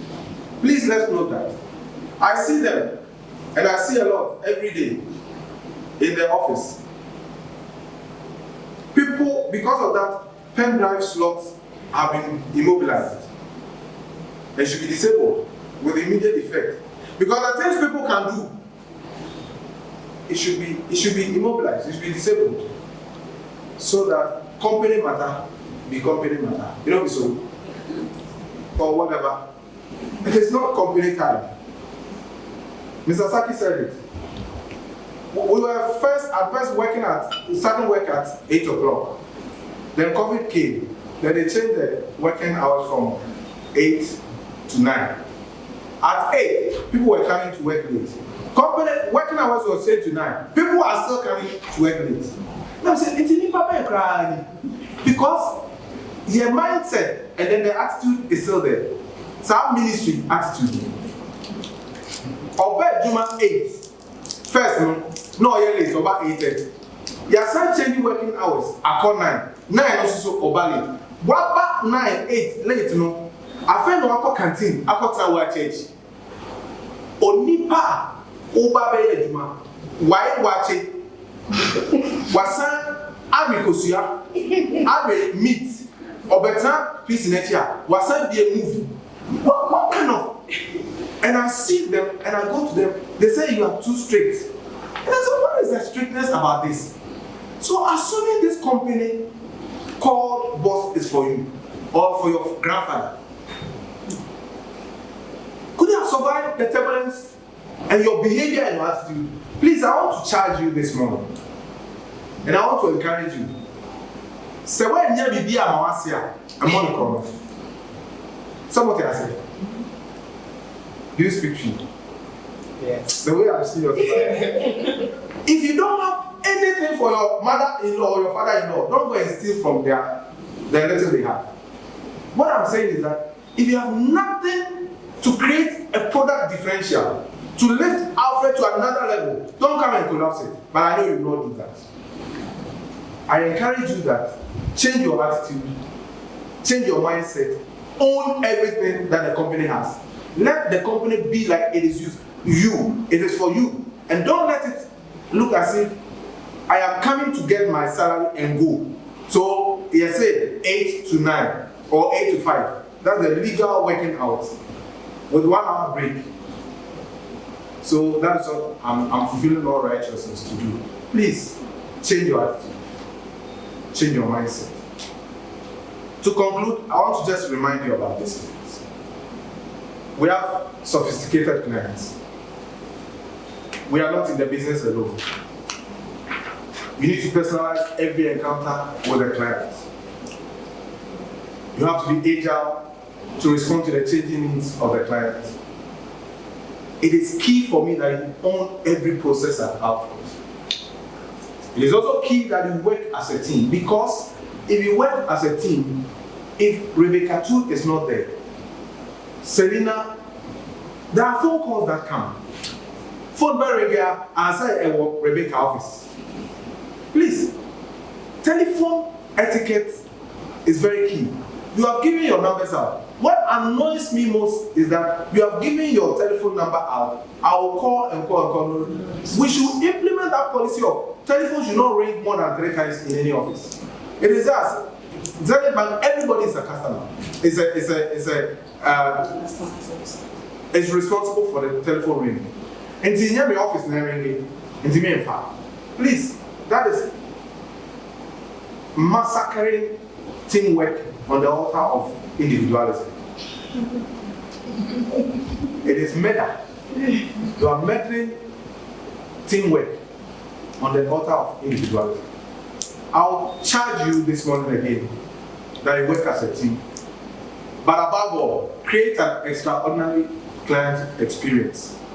That will make the clients move from try them or try Alfreg to use the services of Alfreg.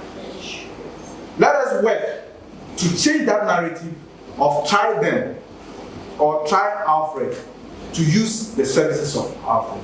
Thank you very much. Papa, we na na tikakra. Sana member Alfreg company. Nene me koto no Zenith Bank. Ono na da ya no. Efa adwuma yi lateness, laziness, commitment. And then fancy a high-end staff now, yes, and bar. We are the bill or I can say, you better opening now that you man. I do was me fat, and one a bay I will say, you be fat. Now make a be a fat lateness. Did you hear an yes and say, number 1?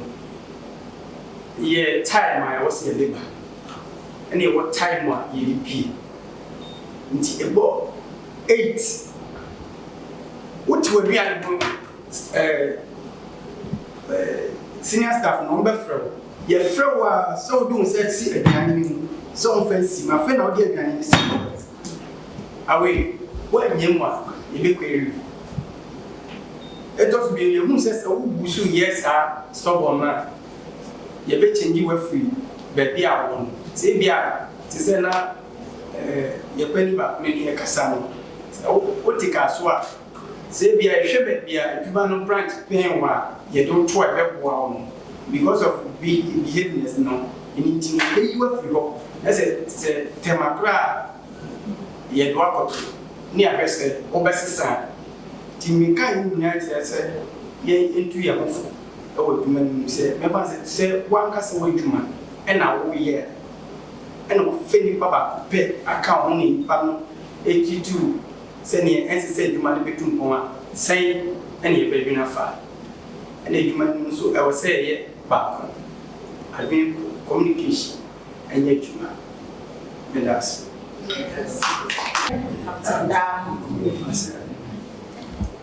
Thank you. So, after Captain Dam, we will have 30 minutes moment with Miss Juliet Kujo. Miss Kujo, I will say something small there. Miss Kujo is adult. the looks, because she has a strong belief that you have just one time to make an impression on somebody, and after that, you wouldn't have the opportunity to redeem yourself again, because the first time the person sees you, the person has formed an opinion about you. So she's very particular when it comes to appearance in the corporate world. She will tell you we have corporate looks and we have your casuals. I learned from her what is called smart casual. You would like to do your jeans to work on a Friday, but it has to be corporate so that if there's an emergency and you have to go for a quick meeting, at least you'll still be in your casual, but you're looking smart. So today she's going to take us through that process. So please welcome Miss Fish.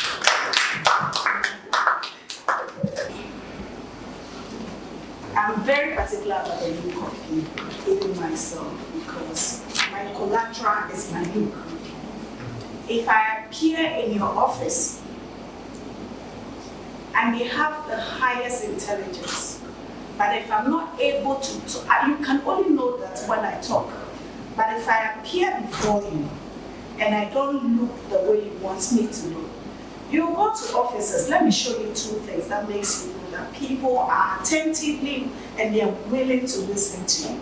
As soon as you get to an office and you say hello or hi, and the person keeps writing, he looks up and keeps writing, and go on. He's not minding you, and then the person is like, okay, can you talk to my assistant? I'll get back to you. You have failed. That means you didn't make an impression. But you may get to an office when the person is running to a meeting. You say, no, I only have 5 minutes. But as soon as you enter the office, as soon as you see somebody seated, folded the hand on the table or the hand by the cheek and look directly into your eyes, that means the person is like, talk to me. I am ready to listen to you. That is the impression we have to create in the corporate world. Please, do we have mirrors in our houses? Yes. Do we have mirror in our bags as ladies? Please, Becky, do you have mirror in your bag? Okay. Now, I want to do a mirror illustration. Unfortunately, I left one of my bag in the car. I have a small mirror. Thank you. Can I have the mirror? It's actually it's no problem. Now, Becky too, you have the mirror, don't you? Okay, so open the mirror. Look at yourself in the mirror. What do you see? I don't mean what do you see. I see a pretty lady. Is that all you see? I see me. You see you. Okay. So pass the mirror to Gabriel and let's see what Gabriel sees in the mirror. Boldness. You see? Boldness. You see boldness. Is that all that you see? Okay, so the next person, look into the mirror and tell me what you see. I see my face. You see your face. Okay. I don't say who do you see. What do you see? Oh, It's two different things. features. Okay, so pass it on. So, what do you see? Not who do you see? Okay, I see my face. You see your face. Okay. Like when you look, like when you stand in front of people, what do you see? I see myself. You see yourself. I didn't say who do you see. You said, Patrick Namir and Marian. Oh, Mankasa, mind. You see, a GN, it's two different. You know, when you stand before a mirror, that is my energy for the day when I step out. I see an intelligent lady. I see a bold lady. I see a confident lady. I see a conqueror, an achiever, a great woman, a pioneer, a this. As soon as you tell yourself this and you step out of the door, you become so confident that when you walk through the door, you know that I am out there to achieve and not to fail. So everything you do that day, no matter who crosses you, your mind has already been set up for the day. Because before you leave the office, that's the first thing you do.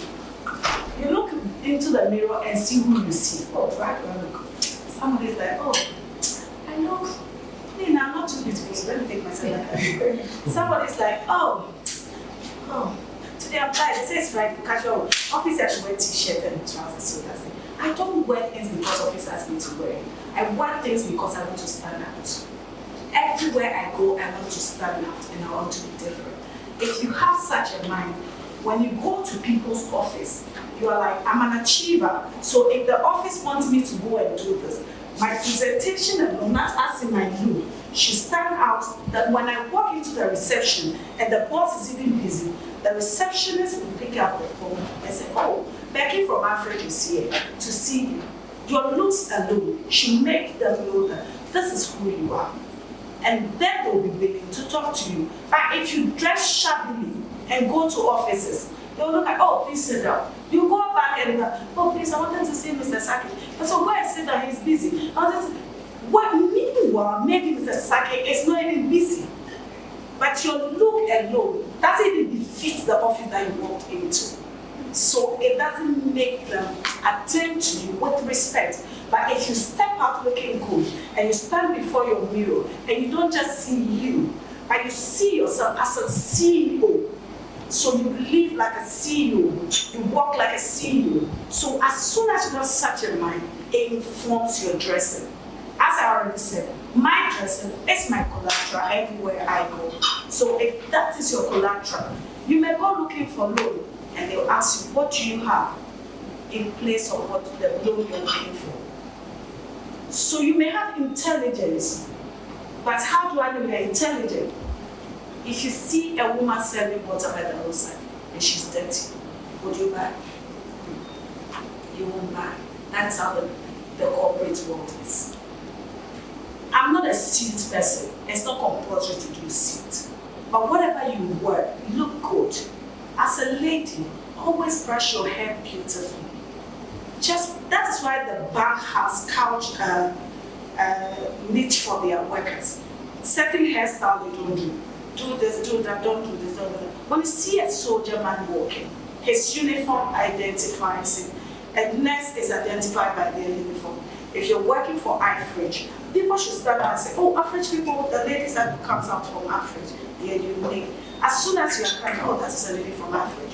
They don't need to see your car branded. They need to see that, oh, hello, from Alfreg. They know, oh, that's Alfreg.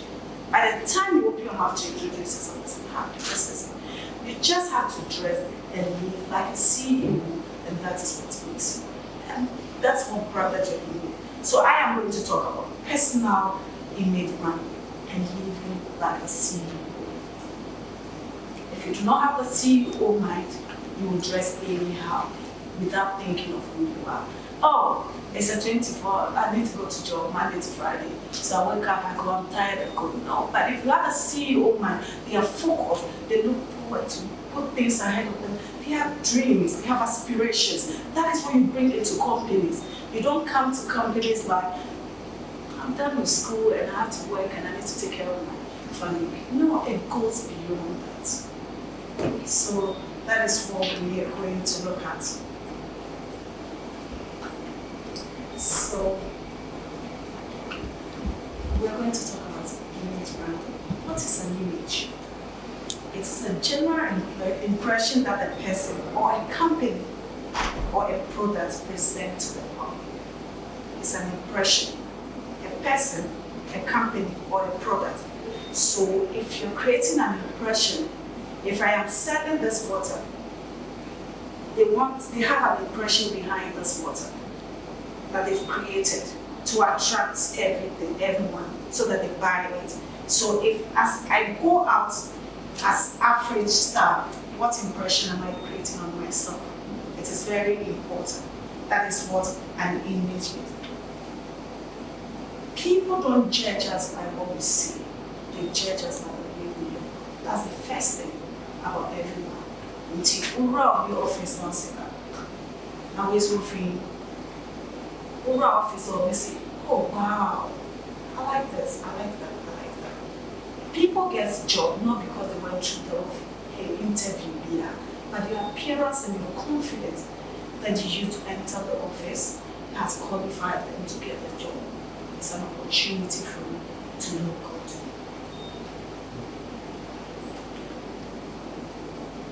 You may have the best collateral, but if you don't have what it takes with good image, you can't buy anything.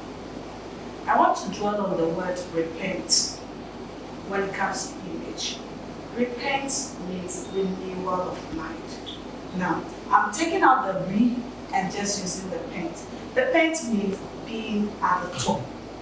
The top. Now, how do I attract the man at the top when it comes to pent? We are going to talk about a man in the Bible called Saul. When Israelites were asking God for a king, there was this man that was well prepared. He knew who he is and where he's coming from. He lived it like a king. So when they were asking God, give us king, give us king, give us king, one day his father's donkey got missing. He went looking for it with a servant. And the God chose him because he has already prepared. What are some of the attributes of Saul? He was good looking. He was humble. A humble person is the one who can talk with his servant and have interaction and conversation with the servant. Where he was like, but we're looking for a donkey, we can't find. The servant said, let's go to the prophet. He said, I don't have this. That is how we have to live in an organization. We need to be each other's keeper. We don't say that because I am in charge and I'm the head of this department, so anybody that comes under me needs to be below me, so I need to be there at the top and look at you down here. No, we are colleagues, but it is just that when we are at the job, we all have our responsibilities and we all have our offices that we occupy. It doesn't make you superior than the other. So as we are, God can only choose us and place us at the top when we learn to be humble. He was well dressed. I don't see most rich men children only go looking out for donkeys. They will sit at home and send the servant to go. But he went out. So if you are the boss, you don't sit back and ask people to do it. You watch what they're doing, you do it alongside. And then that is where teamwork comes in. So that when the achievements come, you don't say, oh, I suggested this and they did it and they passed. So it is my achievement. It becomes corporate achievement. We all did it together and we achieved this result. That's what it is. He was handsome. So he didn't hide it. Well dressed, well spoken. He was everything. And I believe every day when he wakes up, see himself as a CEO, as a king. So he kept prophesying it. I am a king, I am this, I am that, I am that. So when the time came for God to choose a king, it didn't take God much time to find him ready for the position. That is what we have to be in the corporate world. He was good looking. There is good things that attract God. Rich man, you look beautiful, you look handsome. Oh, I don't like makeup. You don't need to do makeup. Powder your face, your eyebrow is in point. Just a lip gloss and look good. Put on your earring, hold your hair nicely, and then you are good to go. That is what a lady has to be. Your eyebrow has to be on point. You have your lip gloss there. And then some powder. You can't walk into a meeting sweating without a handkerchief and you think that you are a gentleman or a lady. No, you do not qualify for such position. You need to leave it and you need to act it so that when people see you, it boosts our confidence and puts us on the top. So that is who Saul is. And let me say a little about Saul, but let me say something about David. God chose him. He was a bushman. He didn't have what it takes. That is why the word can be learn, and unlearn. Mr. Darko just said that we used to have customers and we now have clients. So we learn that we have customers. We need to unlearn to know that we have clients now, and then we learn that from now on, we'll use customers or we'll use clients. So in life, you learn to unlearn, to relearn, so that you can live it. If you come into the organization like, and maybe you are just a beginner, you just finished school and entered into the corporate world. Like David, he didn't know it. He was determined. He has a focus. He was always admiring the king's wife and wanted to make her the wife. So he was leading. So when the opportunity came for him, he just took it and decided to fight Goliath to become what? To enter the king's house. So if you are in, you do not know it, but we all learn. You see someone living and dressing well, you can approach the person. How do you do it? Learn things. Every day we are learning new things. When you see something, I learned how to dress from my former boss. She was the most good boss, but she was a classic boss. So you come to the office, you need to look good. I was the administrator, I was sitting in front. Someone will ask why. Because she knows what she saw in me. Because I learned something. Look at your boss. This woman can dress. She's always on point. Just look at who you follow and be like who you follow. It makes the work simple and easy. Just look okay and then be on point. And we're good to go. If you don't know how to do it, learn it. Go online. How do gentlemen look? How do ladies look? What are the things I need? Some of the things I need in the corporate world, as this and that. In my office that I occupy, what do I need to be able to do it? It is simple. Everything is on our phone. It's not just for call, not just for text message, but it is there to shape our own life. So that when we go out, we'll look like the boss people that we want to be. So that when we grow and own our own company, we can also live it and other people can learn from us to look good. So just learn it in class. David was determined. He was courageous. He took the bull by the horn. When the brothers were saying that you do not qualify, why are you here? He said, no, I know where I am going. I know the picture I have in mind. I know what I am looking out for. So this is it. I want to go to the king's house. So what? He was working towards going into the king's house. So when the opportunity came for him to fight Goliath, it was so easy because he has been training on the, even though the brothers were on the battlefield, he was in the bush, training and preparing himself to be able to conquer. And that is what it is. If you come in and you don't know, you ask and you learn and you leave it. That is what we are looking for.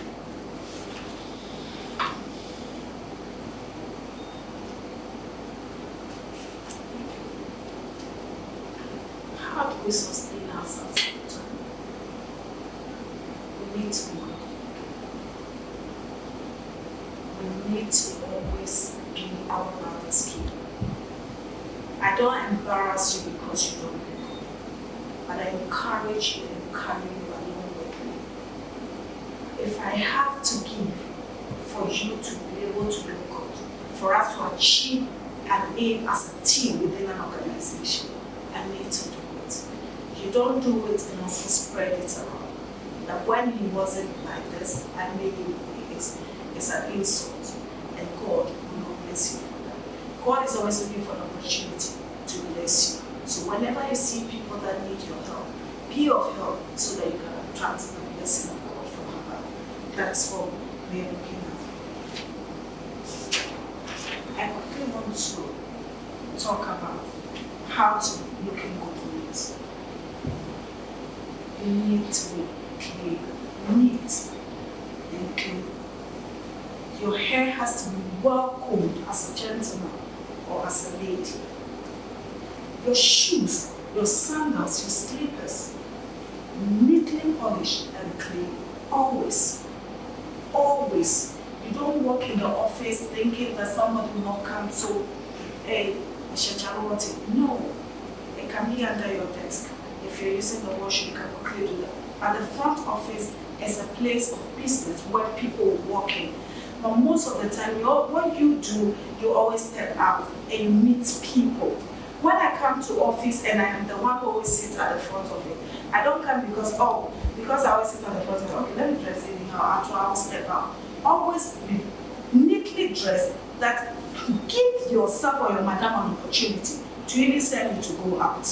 Because when you are coming in, you are prepared that tell yourself, this my dress is not just for the front of it, but I need to move above where I am, keep going, so that whenever this up, Becky too is out, but something has to go out, and we're looking for somebody. Selena is ready wait, so you just have to call Selena. Selena, come on, go to this, go to Pastor Entry's office, go to Captain's office, drop this, drop that, do this, or do presentation on behalf of the company, because you're ready. A soldier has to always be ready, with or without the gun. You have to be ready, and you have to be ready to face any obstacles that comes, and you also have to be ready to conquer anything that is ahead of you. Decently dressed. There are corporate dresses, and there are non-corporate dresses. Lycra dresses are not corporate dresses. You may not like your suit, but get a nice skirt, get a beautiful dress. What makes your dressing beautiful is your pair of shoes, your earrings, keep your face neat, and then you're good. Your hair has to always be neat. You can't just leave your hair flying anyhow because, I've braided it so some is here. No. If you're in the office, you need to hold your hair properly because you may be doing something, client is in, and then now you're just pushing your hair. No. The biggest mistake in life is when you're dressed and you step out and keep pulling your dress. Don't ever do that. A lady doesn't do that. Always dress with the mind that you are a lady, not because the dress is trendy. No.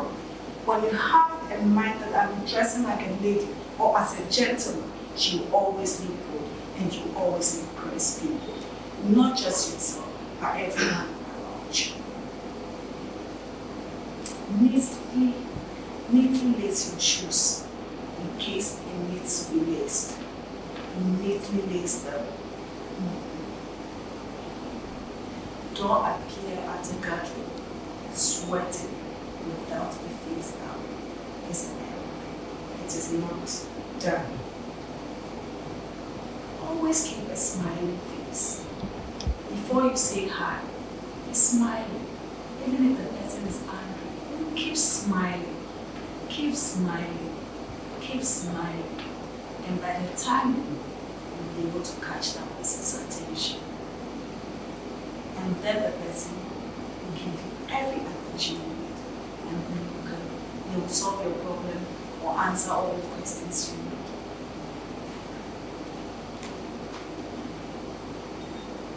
Know that if you are not well dressed, it is like you are naked. So when you finish dressing and you stand in front of your mirror, ask yourself, am I neatly dressed or I am naked?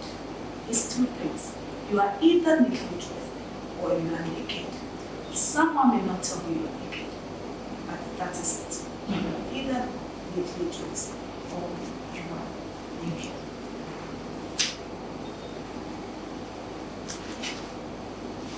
Now, let's look at the things for gentlemen in the world of code. We need suits, all of us, black suits, not colored suits. It's compulsory. There are things you need to own. Oh, I don't like suits. I don't like suits, but I have suits. Because you may not know when you need it. Gentlemen, with appropriate color, you should have your white shirts, your sea blue or blue shirt. Mr. Cherry's shirt, that's a corporate color shirt. And then a black shirt. When you have these three shirts, just get your black trousers. A blue black trousers, you are good to go as a gentleman. Get a khaki trousers for Fridays or Saturday work. and then a blue black jet color, like what your madam is wearing. That is a corporate color. You don't wear any color of jeans. When you're going to an office, it has to be blue black. Unless the company says, oh, this time let's do multicolors once a while. Then that means it's the company's choice. Then we cannot play around colors. But even if you have to play around colors, it should be black, blue, black, or white. We are good to go. With for the t-shirt, blue, black, or white. Even white is not really allowed too much, but you can do blue, black, and black. That is it. You should own black trousers as ladies. A guy should have a black shoe to match a black belt. A brown shoe to match a brown belt. And then loafers. Those are the 3 shoes you can wear to the office. The day you do your jeans, you can do your sneakers and other things. Mandate a straight jacket thing, it has to be well dressed. What are the tie colors you should use? For these 3 non-sleeve shirts I mentioned, you can use black. You can use red, because red looks good on white shirts. Red looks good on black shirts. And then you can have a striped shirt, a tie, which can go with your blue black or the light blue shirt. So those are the things you look out for as a gentleman.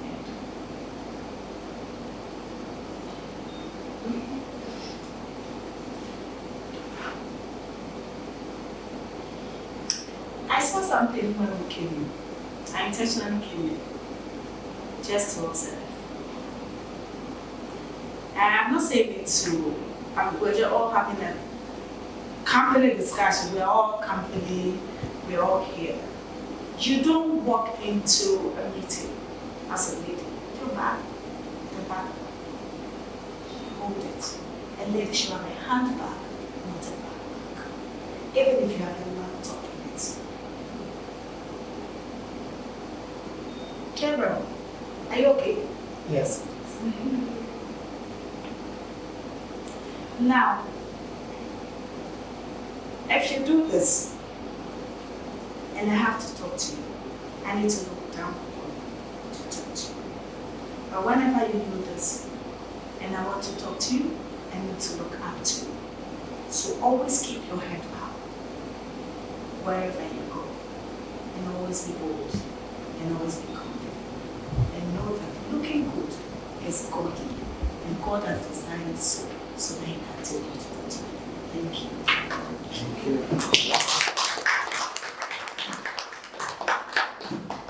I told you, she's my coach. She'll tell you this one is not for here, that is not for there, but it's all good. It's at least you feel very confident about yourself if you should enter a place and you yourself, you know what I'm wearing. I'm comfortable in it. It gives you that confidence, it gives you that boost. Looking at the nature of work we do, you need a lot of confidence because the clients we meet, the offices we go to, you have to be confident in yourself before someone will listen to you. And as she said, the confidence also comes in how you are looking. Because if I enter your office and I have that, you enter, I remember my former place of work. Somebody entered the office and immediately the order of the place, my boss was like, hey, all of you up there, see up there. I was feeling bad for the gentleman because honestly, when he entered, the order changed. It changed. It's not as if my boss has that nose. He can smell you from the entrance. But you see, but the gentleman was nicely dressed in his suits. Was looking good. So after he left, we had to open up the place for quite some time. Before you know how very task is. We had to open up the place for quite some time for the edge because it was that terrible. So it's independent number one thing. And I'm independent. You see, it shouldn't be the case. So now whatever it is he came to say, by the time he was gone, all we could remember was what he left behind. No sense. We've Nobody even called him again. So please, as we are looking at the dressing, we should also consider the other ones. Because now every office has an AC. So you may enter and be looking on top, but whatever you leave behind. You go to some offices and this place will still be smelling of someone who had come and gone because of the perfume. Some people are that.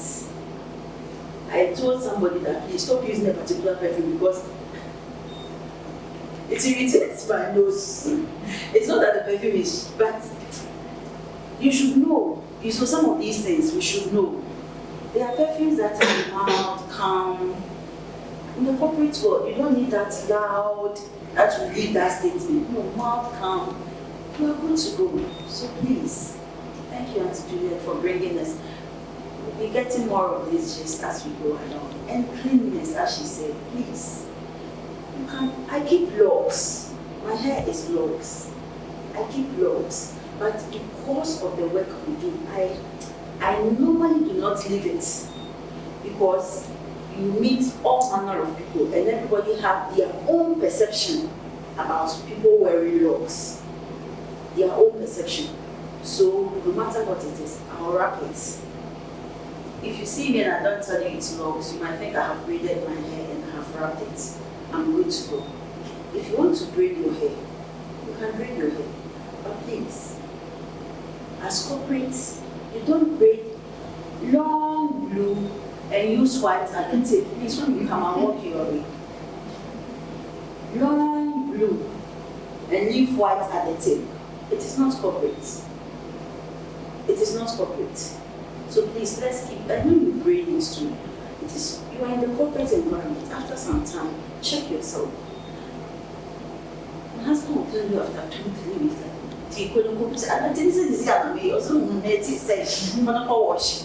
so don't let your colleague, because as I said, we all sit in the air condition. So some of these, you might be nicely dressed. But it don't know from afar, because some people sweat under their hair. So if you are such a person, you know which hair, how to keep your hair and how to. Thank you, Auntie Juliet, and I hope we are. Auntie Juliet, Julie Ju, please, we'll give the podium to our boss, Mohammed Ali, to take us through the job itself. You know, we have now been given all the tidbits. The work itself is there. But before he does that, we have I call him my law school boyfriend. From year one, when I entered the law school, he was already in his second year, and he has guided me through it. We fought. We are back, and he guides at any time Alfreg has some legal things. He's always been on hand. So he's here to just say something little about confidentiality. He wants to say something brief. You're okay. Okay. So he will say something brief, less than 10 minutes, and then he has to run away, so he will run and leave us. Sorry for coming in late. I was not getting these things this morning. That's the way the junior tema. I woke up at 6.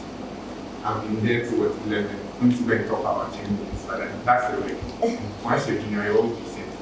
So there are days where until you inconvenience your plans, you plan to come and sleep at an Alfreg meeting, but you'll be sent somewhere else. So it's part of the way.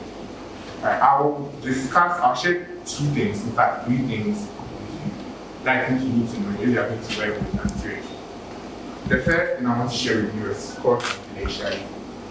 Now when we talk about confidentiality, it's really about keeping information. Can everyone hear me?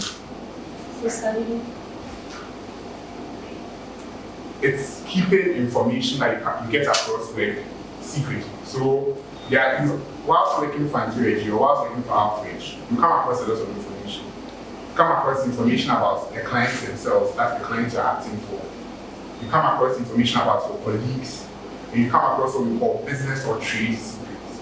Now these are all information that you're expected to keep in confidence. When you say you're expected to keep in confidence, you simply mean that you're supposed to keep it secret. So outside your workplace, and even sometimes within your workplace, you are not supposed to disclose this kind of information to any other person. Now, there are several reasons why we say you are supposed to keep this kind of information private or secret. The first is that most contracts that you enter into will have what we call confidentiality clauses. So it means that when the customer or the client is engaging you, what the client is expecting is that the transaction that you're engaging with, you keep it in confidence. Now, keeping it in confidence means that you cannot go on Facebook or Twitter and go and say, I am registering a company for X, Y, Z, Z. It also means that when you are in church and you are giving examples, you cannot give an example that, oh, when we are at work, we're doing this for X, Y, Z. It also means that whilst you are working, you never have to work on information regarding another employee and you find out something about that employee, you can disclose it to a third person. It may also mean that in your employment contract, and I'll endeavor or entreat you guys to read it carefully, you may see that it tells you that the contract was a confidential contract. So it means that you cannot disclose your terms of engagement or your employment conditions to your other colleagues. Now the question is, what happens when you breach this confidentiality? When you breach confidentiality, it has business repercussions and it also has legal repercussions. Now, if I'm a client and I notice that you have breached confidence, I will not use your service again. So by way of business, you lose the job or the work of that customer. Now, it also has legal implications because it's what we call a course of action. It means that the client can take you to court and demand money from you or your company for breaching that confidence. So you need to ask yourself, anytime you get information, is this information confidential information? And who can I disclose this information to? So you need to ask yourself that if you are unsure, then you should not do what? Disclose that information. The moment you are unsure, the moment there's uncertainty, it means that you should not disclose that information. You should keep it confidential. Right.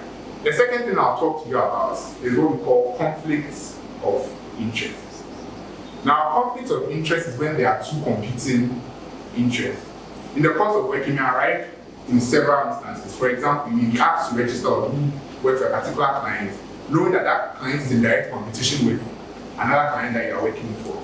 The moment you become aware or you suspect that there's a conflict of interest, you should let your immediate supervisor know. Another way a conflict of interest can occur is that everyone in our car engages in what we call a side gig. You may be doing something on the side that would be in direct competition or would compete with your work for Alfreg. When you do that, you need to, at the earliest opportunity, bring that to the attention of your immediate superior. Now, in Ghana, this happens all the time. As you work with state institutions, you are going to make connections, you are going to make friends there. You'll be there and you'll be called, Kofi, I have some job for you, but this one is a small job, so I don't want it to come through Alfreg. Do it for me on the side. The moment you agree to do that, what have you done? You've done what? You've done. Oh, I know I'm really asked to do so. I can hear you memories. Say, you've done what? So this is not confidential. You put yourself in a conflict of interest situation because the work that you are doing is in direct competition with work that you are supposed to be doing for Alfreg. So once you put yourself in a conflict of interest situation, or you realize that something might put yourself in a conflict of interest situation, avoid it. If you cannot avoid it or it has already happened, draw the attention of the immediate supervisor to it. Now, a third way a conflict of interest might occur is that you may be in the office and you be told that we have a new customer, we have a new client. You go out there, that new client is your mother, your sister, a relative, your ex-boyfriend. That automatically places you in a what? Conflict of interest, because there's a competing interest based on that prior relationship and your current relationship, or the work is for a former employer. The first thing you have to do is to do what? Inform your direct supervisor. Because conflict of interest also has both legal and business repercussions. Legally, it's the cause of action for you to be sued. And this one is not the company that they are coming after, it will be you personally. So you end up spending your next 10 years of your life working into someone's account. And it also has business repercussions because once your employer discovers that you are in a conflict of interest with it, you lose that trust and potentially your job as a result of that breach of conflict of interest. So that's the second thing that I'll talk to you about. The third thing I'll talk to you about is something Auntie Reggie shared with me and has resonated with me for more than 5 years. And it's a simple statement. I don't know is never an answer. So she shared a story of how I think an employee came into a former office and her boss asked, do something for me. And the guy came back, I don't know. The boss didn't say anything to that person. I walked up to Auntie Reggie and said that. In today's day and age, with today's access to internet and information, I don't know should never be an answer. If you are asked to do something, or you are working, you come across something that you don't know, you are just a Google search away from finding information. So it's better for you to go to your supervisor and say that, oh, this thing that you asked me to do, I didn't get the full grasp. I did some research on my own, and this is how I understood it. Am I on the correct path? Or I have started doing it this way. This is the work plan that I'm working with. Is this okay based on what you said? That will show that you have at least taken some initiative and you have taken steps to understand the work that you've been given to do. So you can't go back to where and say, I don't know how to do it or I don't know. So please that is start with. Remember the motto, and it has served me really. I don't know is never an option. You're always a Google search away from the answer that you have. Those are the 3 things that I'll share with you. Keep your confidence, keep confidential information confident, avoid conflict of interest, and I don't know is never an option. Thank you. Podium to our boss. The job itself. I like to go straight forward to the point. There's no need to going around, discussing things, when you don't need to discuss them. I like where it ended. They said that I don't know is not an answer. In my belief, even God said on Judgment Day, if He asks you, I don't know, it's unacceptable. Because knowledge has come to you in various forms and ways. Today we have technology. And we need to make good use of it. The job itself. That's one thing I want to say. And I want to say it briefly with a story, a short story that is roaming on social media. That thing is called the devil's deceit. The devil's deceit. I like to move when I'm talking, but this thing is, so I'll stand here. The devil's deceit. We are not giving lecture, so the devil's deceit.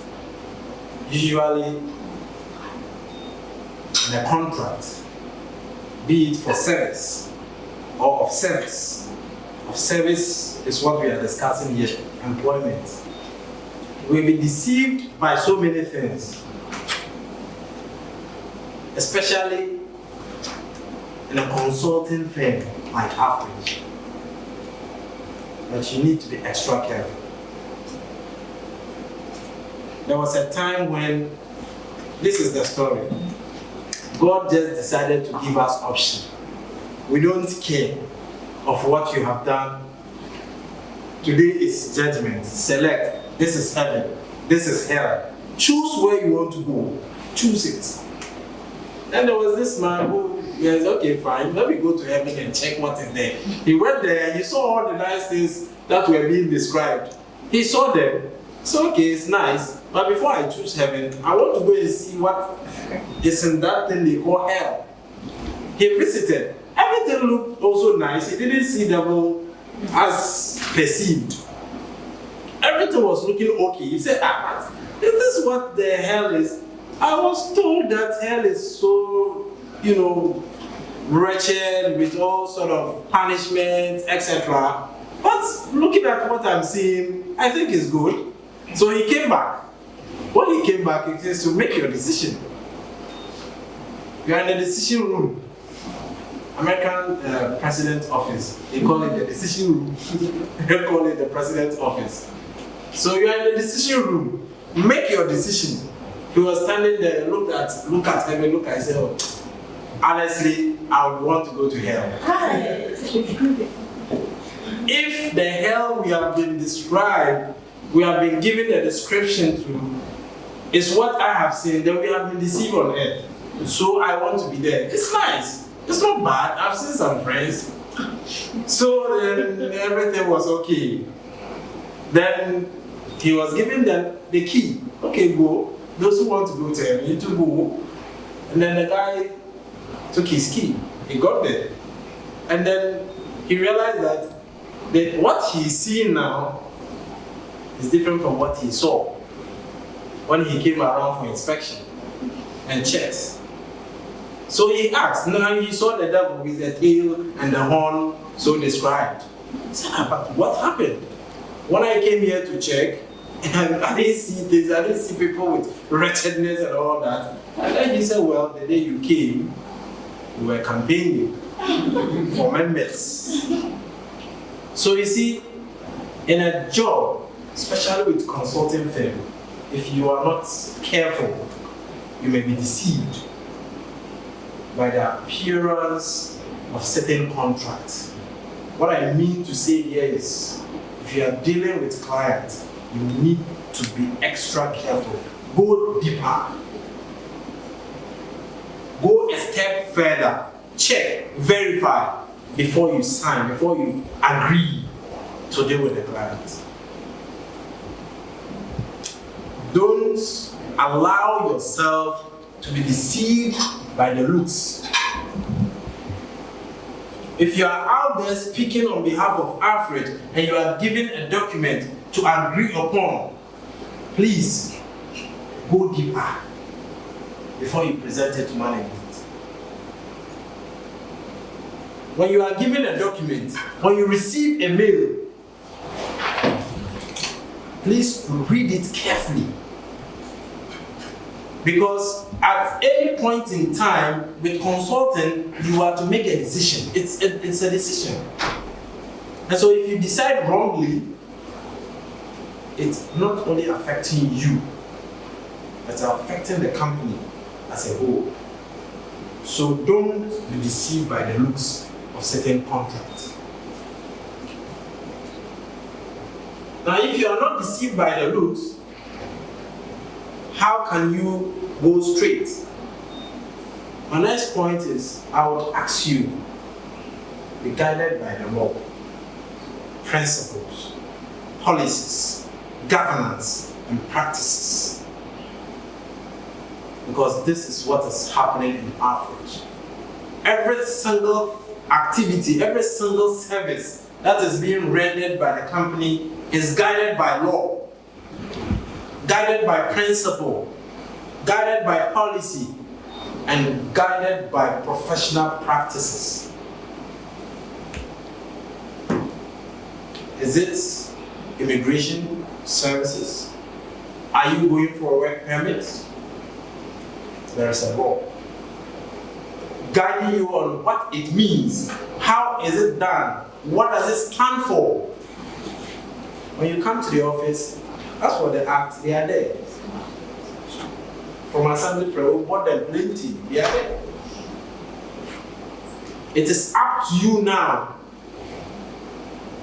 to read it, whether you are the tax person, tax manager, or the accounting person, or the client service, or in marketing, or administration, or whatever it is. You need to enhance yourself. You need to know a bit of what each person is doing. And this is how we do our work.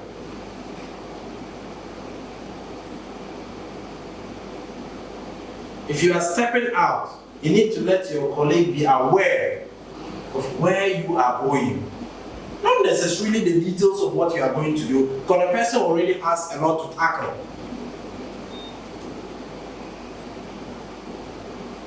You need to let the person know where you are going. It is your backup. It is your backup.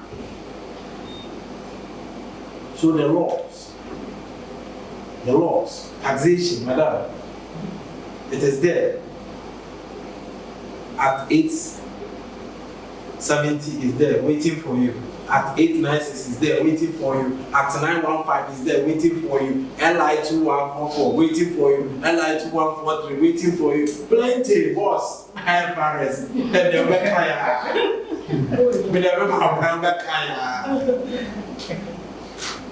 The IFRS. Amendments, please. Madam, I'll be on your neck. I'm happy you have a law background. And the baby. So please, the principles. Every company has a policy. You'll be given the employee book. The policies are in the book. You need to know what are the policies. You need to know them. What are the governance structure of Alfreg? You need to know to be able to work with Alfreg. If you don't know it, it's as if you are a footballer who is on the pitch playing a football match, but you don't know even the name of your opponent, the team. You don't know. You don't know what. All you know is you are on the field playing. So the laws and the principles, very important. Teamwork, I don't want to talk about it. It's been highlighted severally here. I'll skip it. Before I talk about the next thing, I want you to look at this and tell me what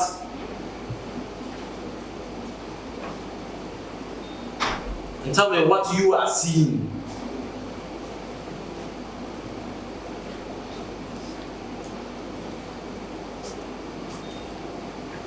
Look at this guy.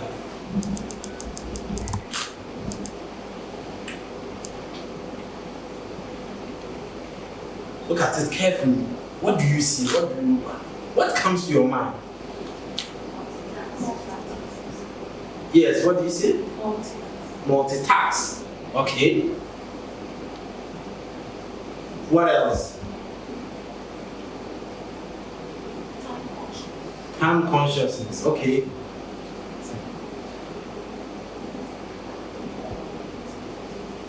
Yes, madam, you want to say something? Don't say it to yourself, no. Say it to us. Nothing you will say will be wrong. Trust me, that is who I am. Oh, maybe I have to polish it a little, but an attire is an attire. Okay, say it. So even though you're doing something like a book, you're also doing something like a book, it's all in a place and school. Yes. Technology, is using technology to work. Okay. Yes, sir. It's teamwork. Teamwork. That is what we are saying. All right. Now you see. Okay. Okay, I say on plan.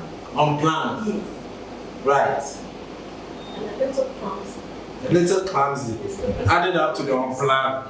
Okay. Right. I think each and every bit of the contribution on this is right. But clearly, what you see about this guy is he hasn't set targets. He hasn't planned his activity. So many things are catching up with him. And he doesn't know which one to hold. He's running to catch up with all of them. Is it the accounting issues with the calculator? Is he actually going for beating? At time is beating him. He doesn't know what to do. Look at his luggage. His files are flying away. Which one do I hold? My desk in the office is scattered. For client A has been mixed up with client B, and I need to sort out, there's deadline. I have to set your targets. Have a plan. In this kind of service, if you don't set targets, if you don't have, a planner, trust you me, you will always mess up, no matter how brilliant you are, no matter how excellent you are. You'll get to a point where you make everything, you make the plan. So plan your work, and you wouldn't find yourself running for so many things. I need to go to the immigration, I need to go to Mineral Commission. the tax people are coming. What do I do? I need to do this. No. Set your target. In economics, we have something called scale of preference. After you have set the target, break them down. Break them down and arrange them in order of what? Preference. It's very important. I want you to see the next thing. I don't want to give a lecture, so I'm not. Now look at this.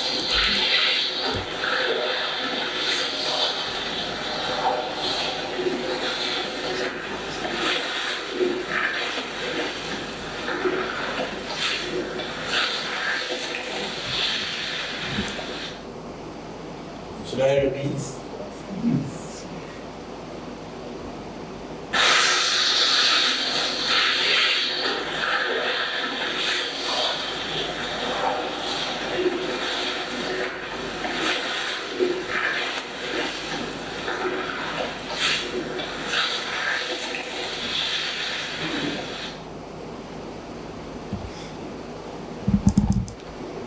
What do you see?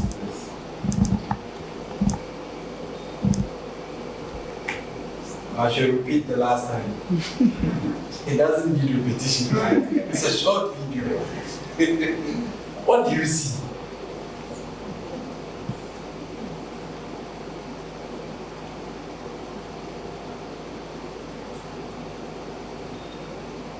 What do you see? Determination. Who said determination? Okay, determination. Also, I see moving, let's say, a problem or an issue to your stronghold to achieve it in a perfect way. I like that.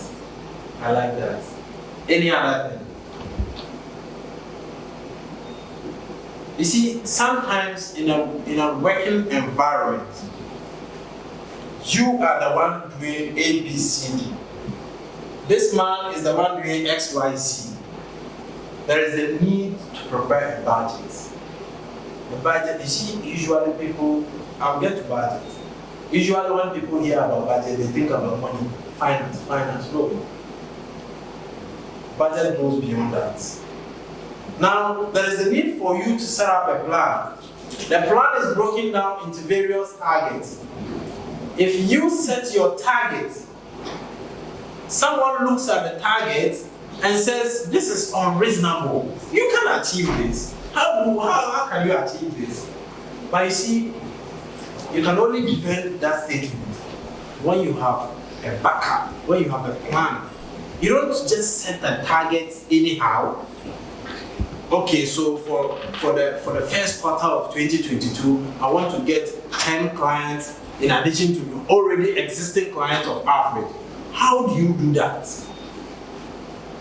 You can't just achieve that by your words. No. You can't just achieve that. You see this guy, he went out of his comfort zone. His zone is the land. This animal does not live in the water. No. But it was able to go into the water, capture the crocodile, move it out of the water, then onto the land.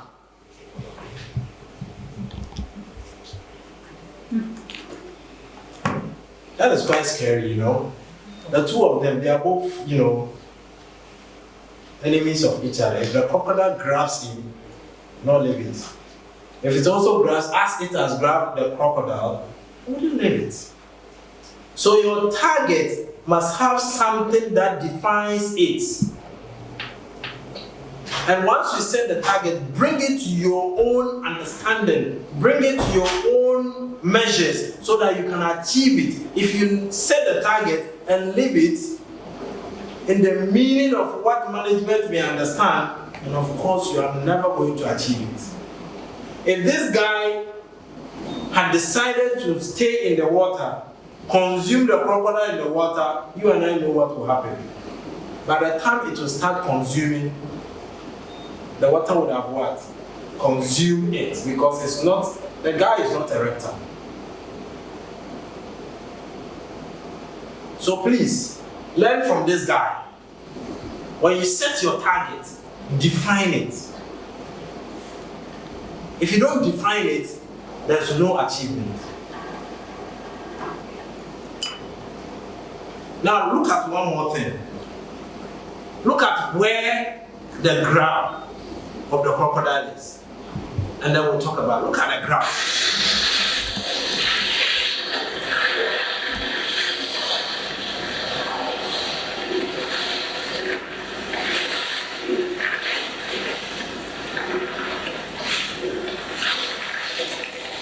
You see where the grab is?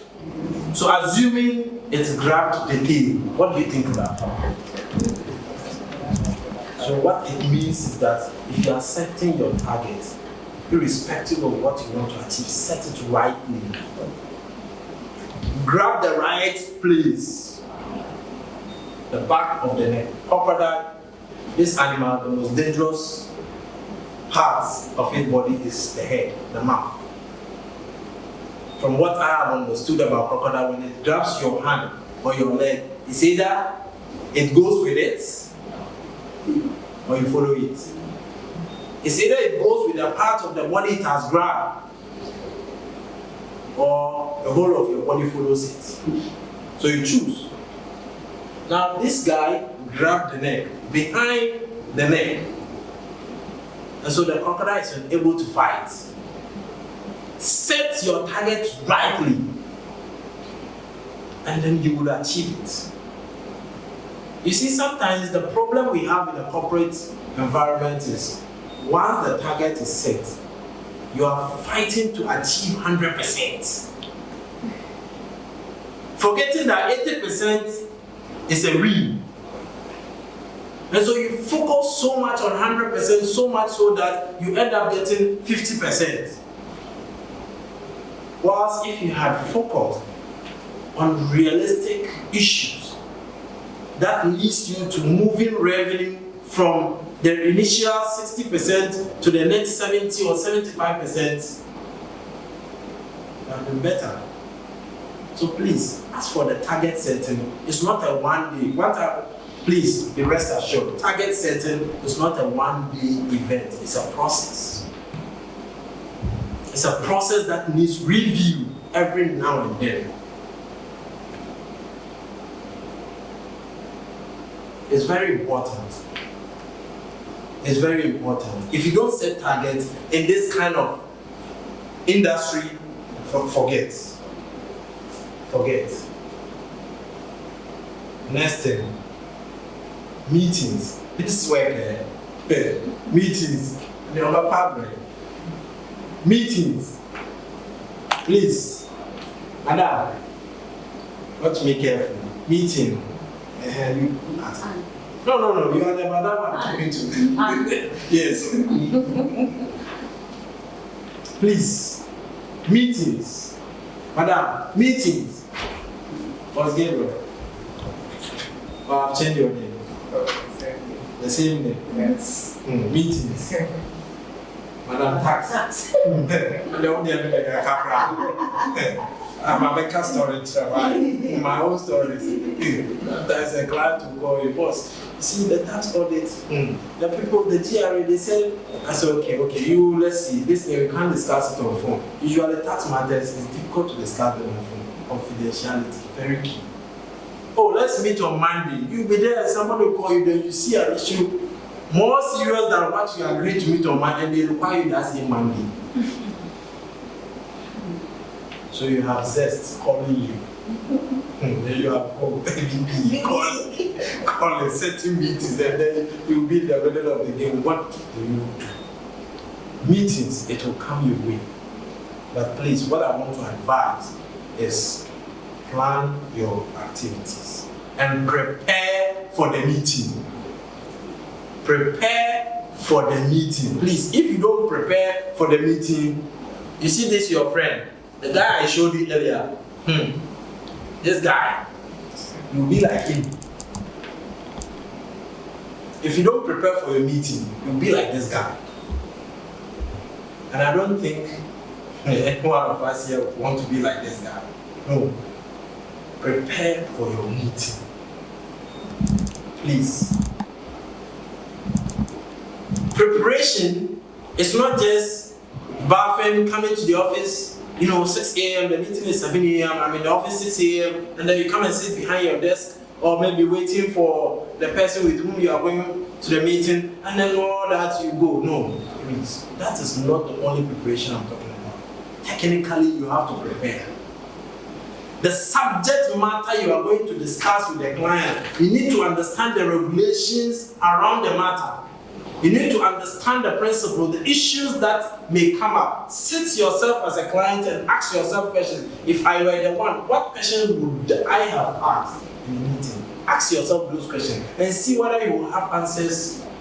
If you don't have answers, consult. Consultation has been mentioned long ago. They say consult, teamwork.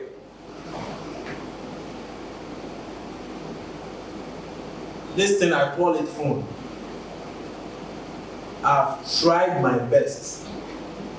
In 1 year, 12 months, in fact, my phone probably may go off for 1 hour or 2 hours in 12 months. I make sure that my phone is on 24/7. If I miss your call, I return it. If you send me a message, I try as much as possible to reply as soon as possible. Your mobile phone, your working device. Some clients will reach you even when you have closed from the office. Please be prepared for that. Be prepared for that. Be there. Gabriel, you'll call you. Boss Gabriel, the trial balance, you said, the account, I'm not able to balance it all. So what do? It will come. Madam, it will come. Prepare. Technically. If you call me for assistance, my phone is always open. As for one problem about me, is sometimes finding me physically is difficult. Sometimes. But once you reach me, email, phone call, WhatsApp, I will respond. Because sometimes the meetings are torn into pieces. And you need to be here by the time you're at 4 p.m., 5 p.m. Some of them, you need to do it online. Emails. Please, my emphasis is before you go into that meeting, prepare technically. Otherwise, I'm emphasizing technically. Professionally, you will. Nobody, unless probably somebody who has temporary issues, that will go for a meeting and will not prepare professionally.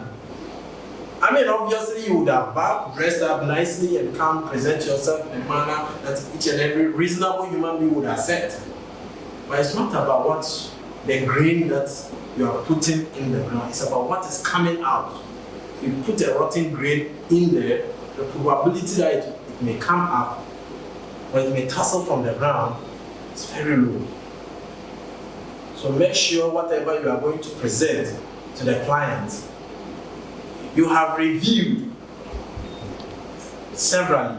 You have understood what you are presenting, and you know they are facts.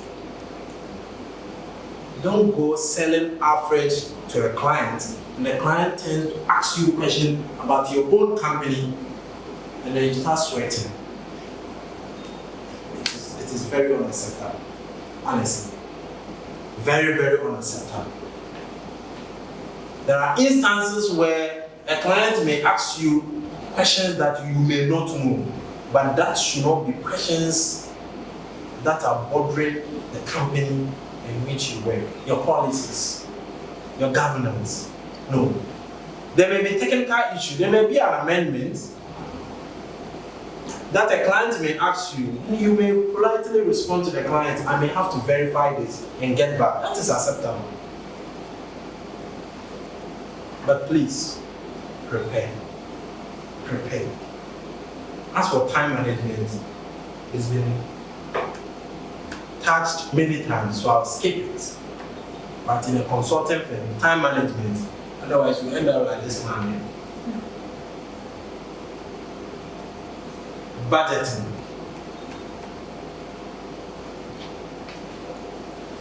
Budgeting. As for this, I will not, one or two things, but I will not touch anything again. Budgeting. Each and every one of you will be involved in budgeting. When I say budget, I initially said people's mind cheer towards income, expenditure, how do we put some money together and how much are we going to be? No, not only that. There is something we call operational budget. Operational budget. It involves the activities, step by step, broken down activities of each and every employee. What you do on weekly basis, sometimes to the extent of breaking down into daily basis. You should be aware of this. And so once the budget, you sit around the table like this one, and the budget is discussed and and agreed. You ask yourself, what is my role in this budget? You pick your role, you break them down, and ask yourself, can I achieve this? So budget is not only about, I want to make revenue of 2 million Ghana cedi in the next quarter. And then, finance was a mostly budget. No. The operations.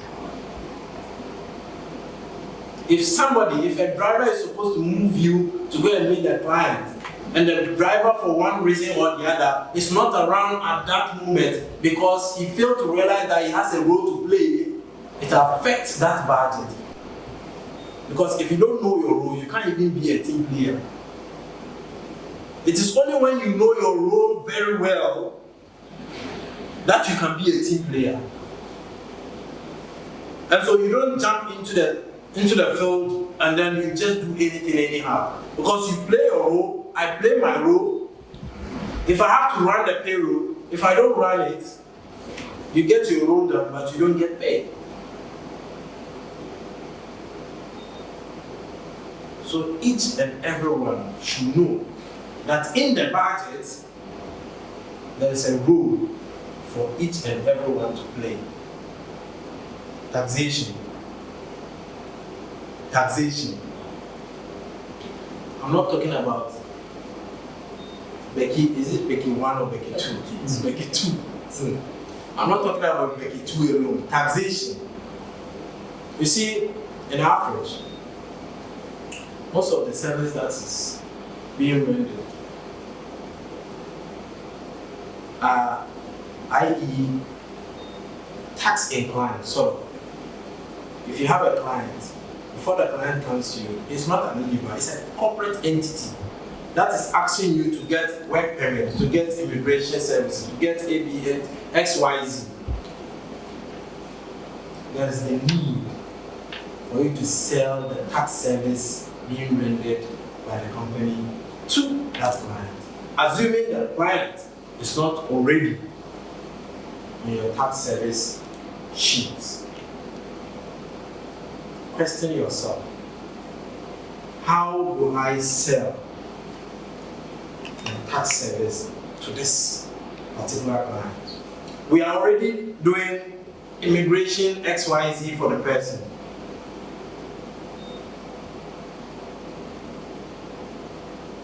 So that's taxation. Please, all of you, at least know the basics. If you go out there, you can talk.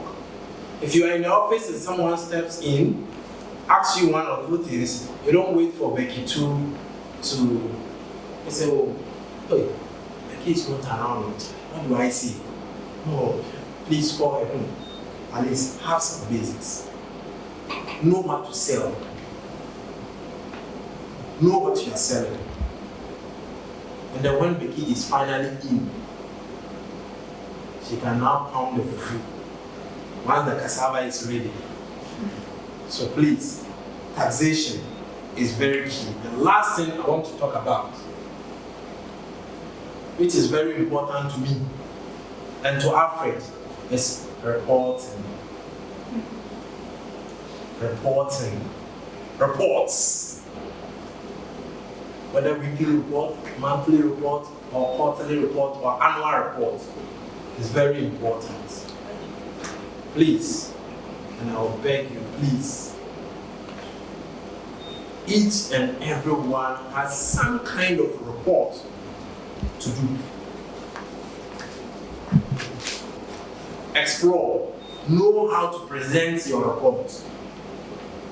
People will say that, oh, Charlie will present the thing, then come and talk figures, but all the non-accounting and finance people at the board meeting, so they will just be looking at the figures. Nobody will understand, only few. And the finance people, oh, they are comfortable. Those days are gone. Present the report, said that even the layperson who has never studied 1 day accounting in any classroom has something to understand. Know how you present your report.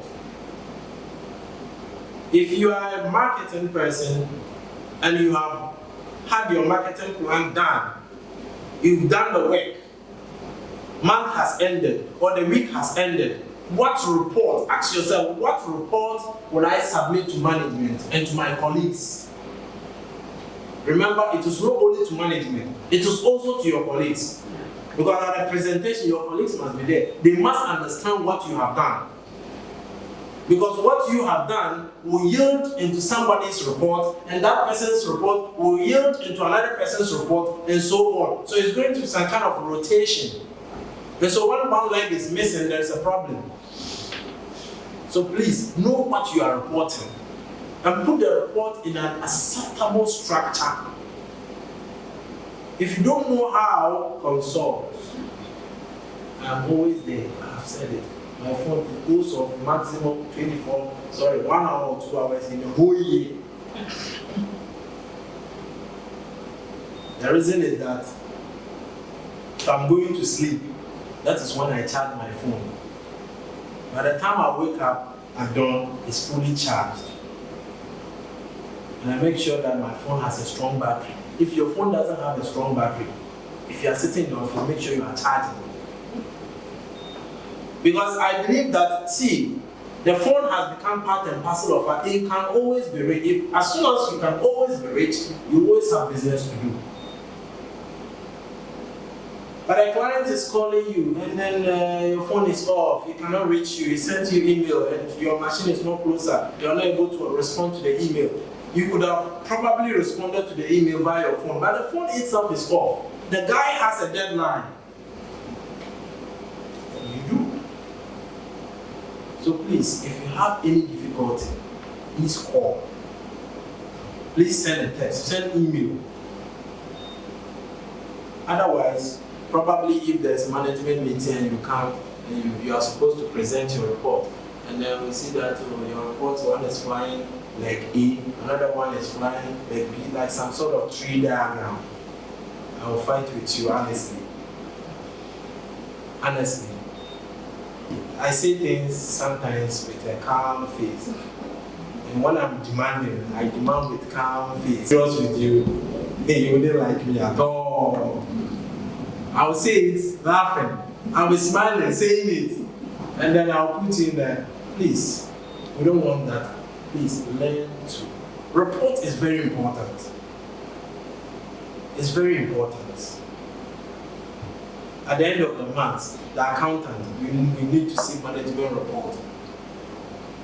The team have put together their efforts and have achieved something. They want to see it reflecting in the figures. Now the accountant comes to, Madam, you see, this month the internet was down, and I was not able to do all my postings. And no, please. Before that can happen, look for alternative. Have a backup.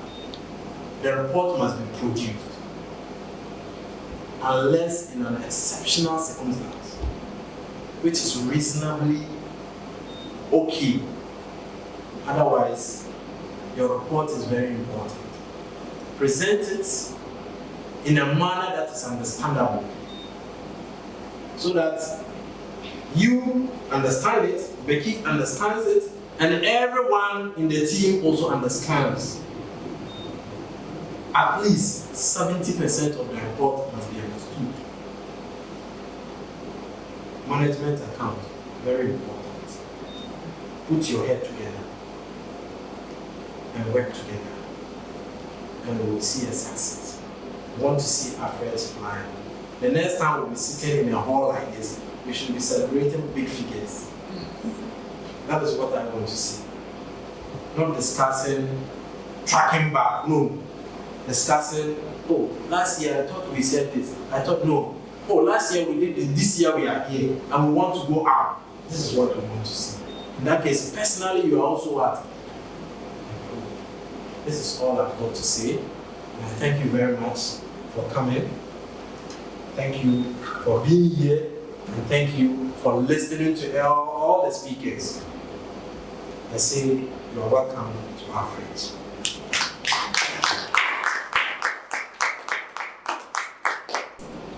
The TV place will not get him coming in as often as he said. We're not getting him that often, but at a point when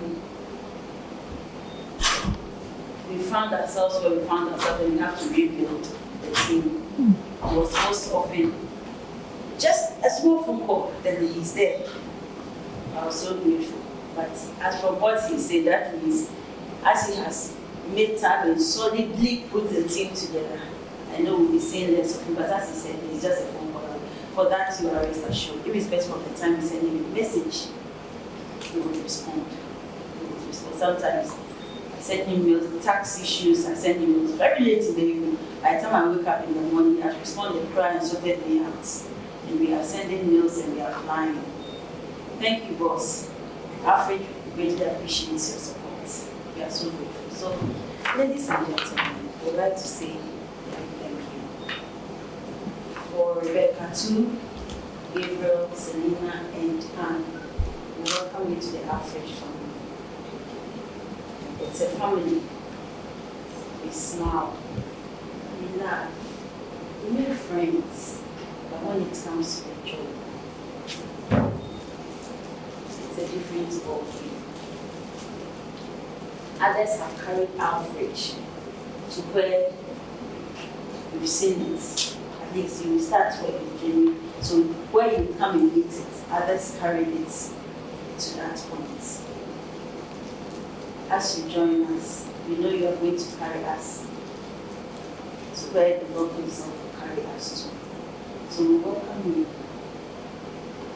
In all that has been said, please take note. What has kept Alfreg, one of the things, is attending the time. There are many bigger companies, solid ones that we rub shoulders with, but it's a turnaround time. Alfreg doesn't advertise, has never advertised. Alfreg has never gone out to, we've never had a marketing department. Alfreg has thrived all these years because of word of mouth. So we have enjoyed that over the years. And we have a lot in plans. And we know you are capable. We are all, as we said, we are all here, we are all marketers. Irrespective of whatever role everybody is playing. We are all here, we work as a team. We are solid on the ground together. And as our boss has said, consult, feel free. What is really bothering you? Talk about it, let's discuss it. We have our monthly staff meetings that we hold. That is the last Friday of every month. And that it's a platform, that one, we don't have our facilitators there, it is just us, in-house. We discuss what it is.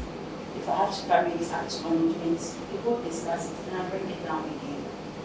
So feel free, go and enjoy Christmas and get prepared, well grounded on the ground and come. We are all set and ready for you. And to our facilitators, thank you. Thank you so much.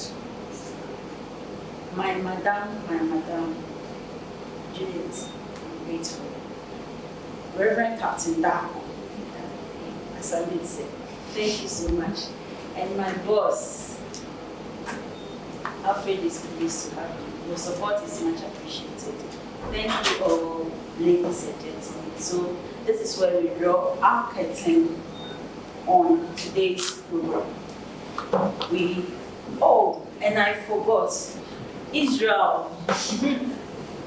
Please, Israel is part and parcel of Alfreg. Yes, because he made sure we have beautiful pictures for our websites. Anything we have to do that has to do. We really do set time to have picture taking.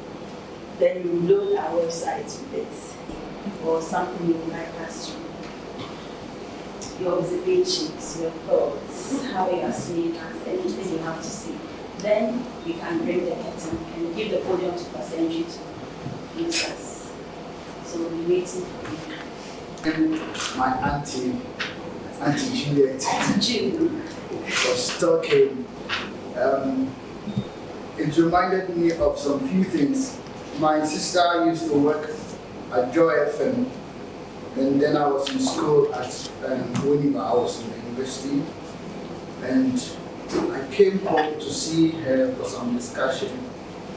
And I'm somebody that I'm always conscious of how I smell. So sometimes when I'm walking, I even smell the skin to know how it feels like. When I got to her office, we sat down talking. Then, I don't know where some scent came from. It wasn't from me anyway.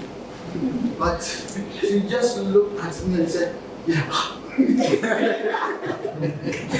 Said, yeah.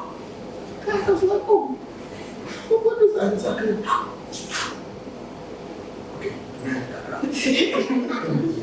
This one says, yeah, my home. I drew close and she was like, I'm smelling because I felt somewhere embarrassed. Right? That was my senior sister, and that's my senior, so I guess took it better. It wasn't from me, so she didn't have to look out for where it was coming from.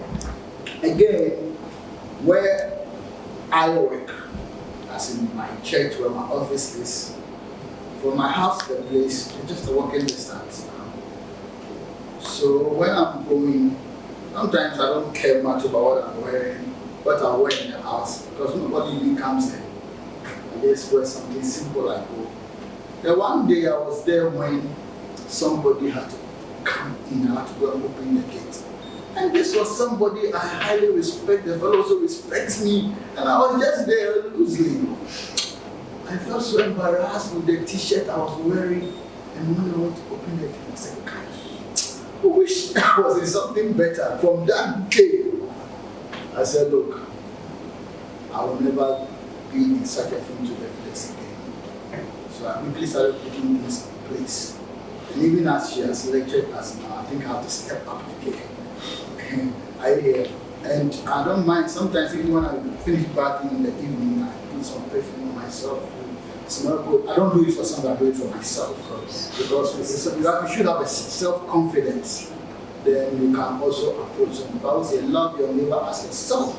If you are good, you can look good to someone else. So God bless you. And when our chief was talking about the taxation and budgeting and all, I realized, okay, there are certain things I must put right. So I didn't only come here to give, I also came to learn. Amen. And thank you for the Lord bless you. And I believe that when Reverend was also talking, you could see the military in its and I appreciate all. And I believe that you are taking me a good photograph. So God bless you all. One thing we must all know is that as we've all been part of this lovely family, like from the beginning we have all said, Alfreg started with some people, and some of the positions you are coming to hold, it wasn't vacant. Some people held it before. What made them to lose the position? They came in looking good and looking promising, as some of you are looking good and looking promising. But remember, in the corporate world, we hire and we do what? Fire. So that is the more of the reason why management has taken upon itself to organize certain bring resource people to come and talk to us. I believe that we are all learned people that have learned something, and there's been an addition. Don't give the company a reason to doubt paying for this venue. I believe that our tax man will tell you a lot. Don't give the, like he said, you shouldn't come here again to look back. That should come again to even wishing that we even have a more higher place and not regretting this moment. I believe we all learn something. God bless us all for making time to come. And I believe that we'll have more time to talk, more time to work, more time to pray, and more time to do excellent things. We want to pray at this juncture to bring everything to a close. I believe we are all blessed. I want to finish enjoying your Heavenly Father, we thank you for how far you have brought us. Thank you for this beautiful family. Lord, there is nothing we have that has not been given to us by you. Even the bodies that we are entrapped in, they don't belong to us. It is you who made the sand, the clay, and you formed us out of it. And the breath in us is also not ours, but you gave it to us, Lord. What has a man that has not been given to him from above? Lord, you that gave us these components, may you help us to use it excellently to glorify your holy name. Thank you for the gift of life. No matter what we know and what we have, if you take life from us, nothing ever remains with us. So we are so much grateful for the gift of life and for you bringing us together. Thank you for all the resource people you have used. Lord, we ask for more knowledge.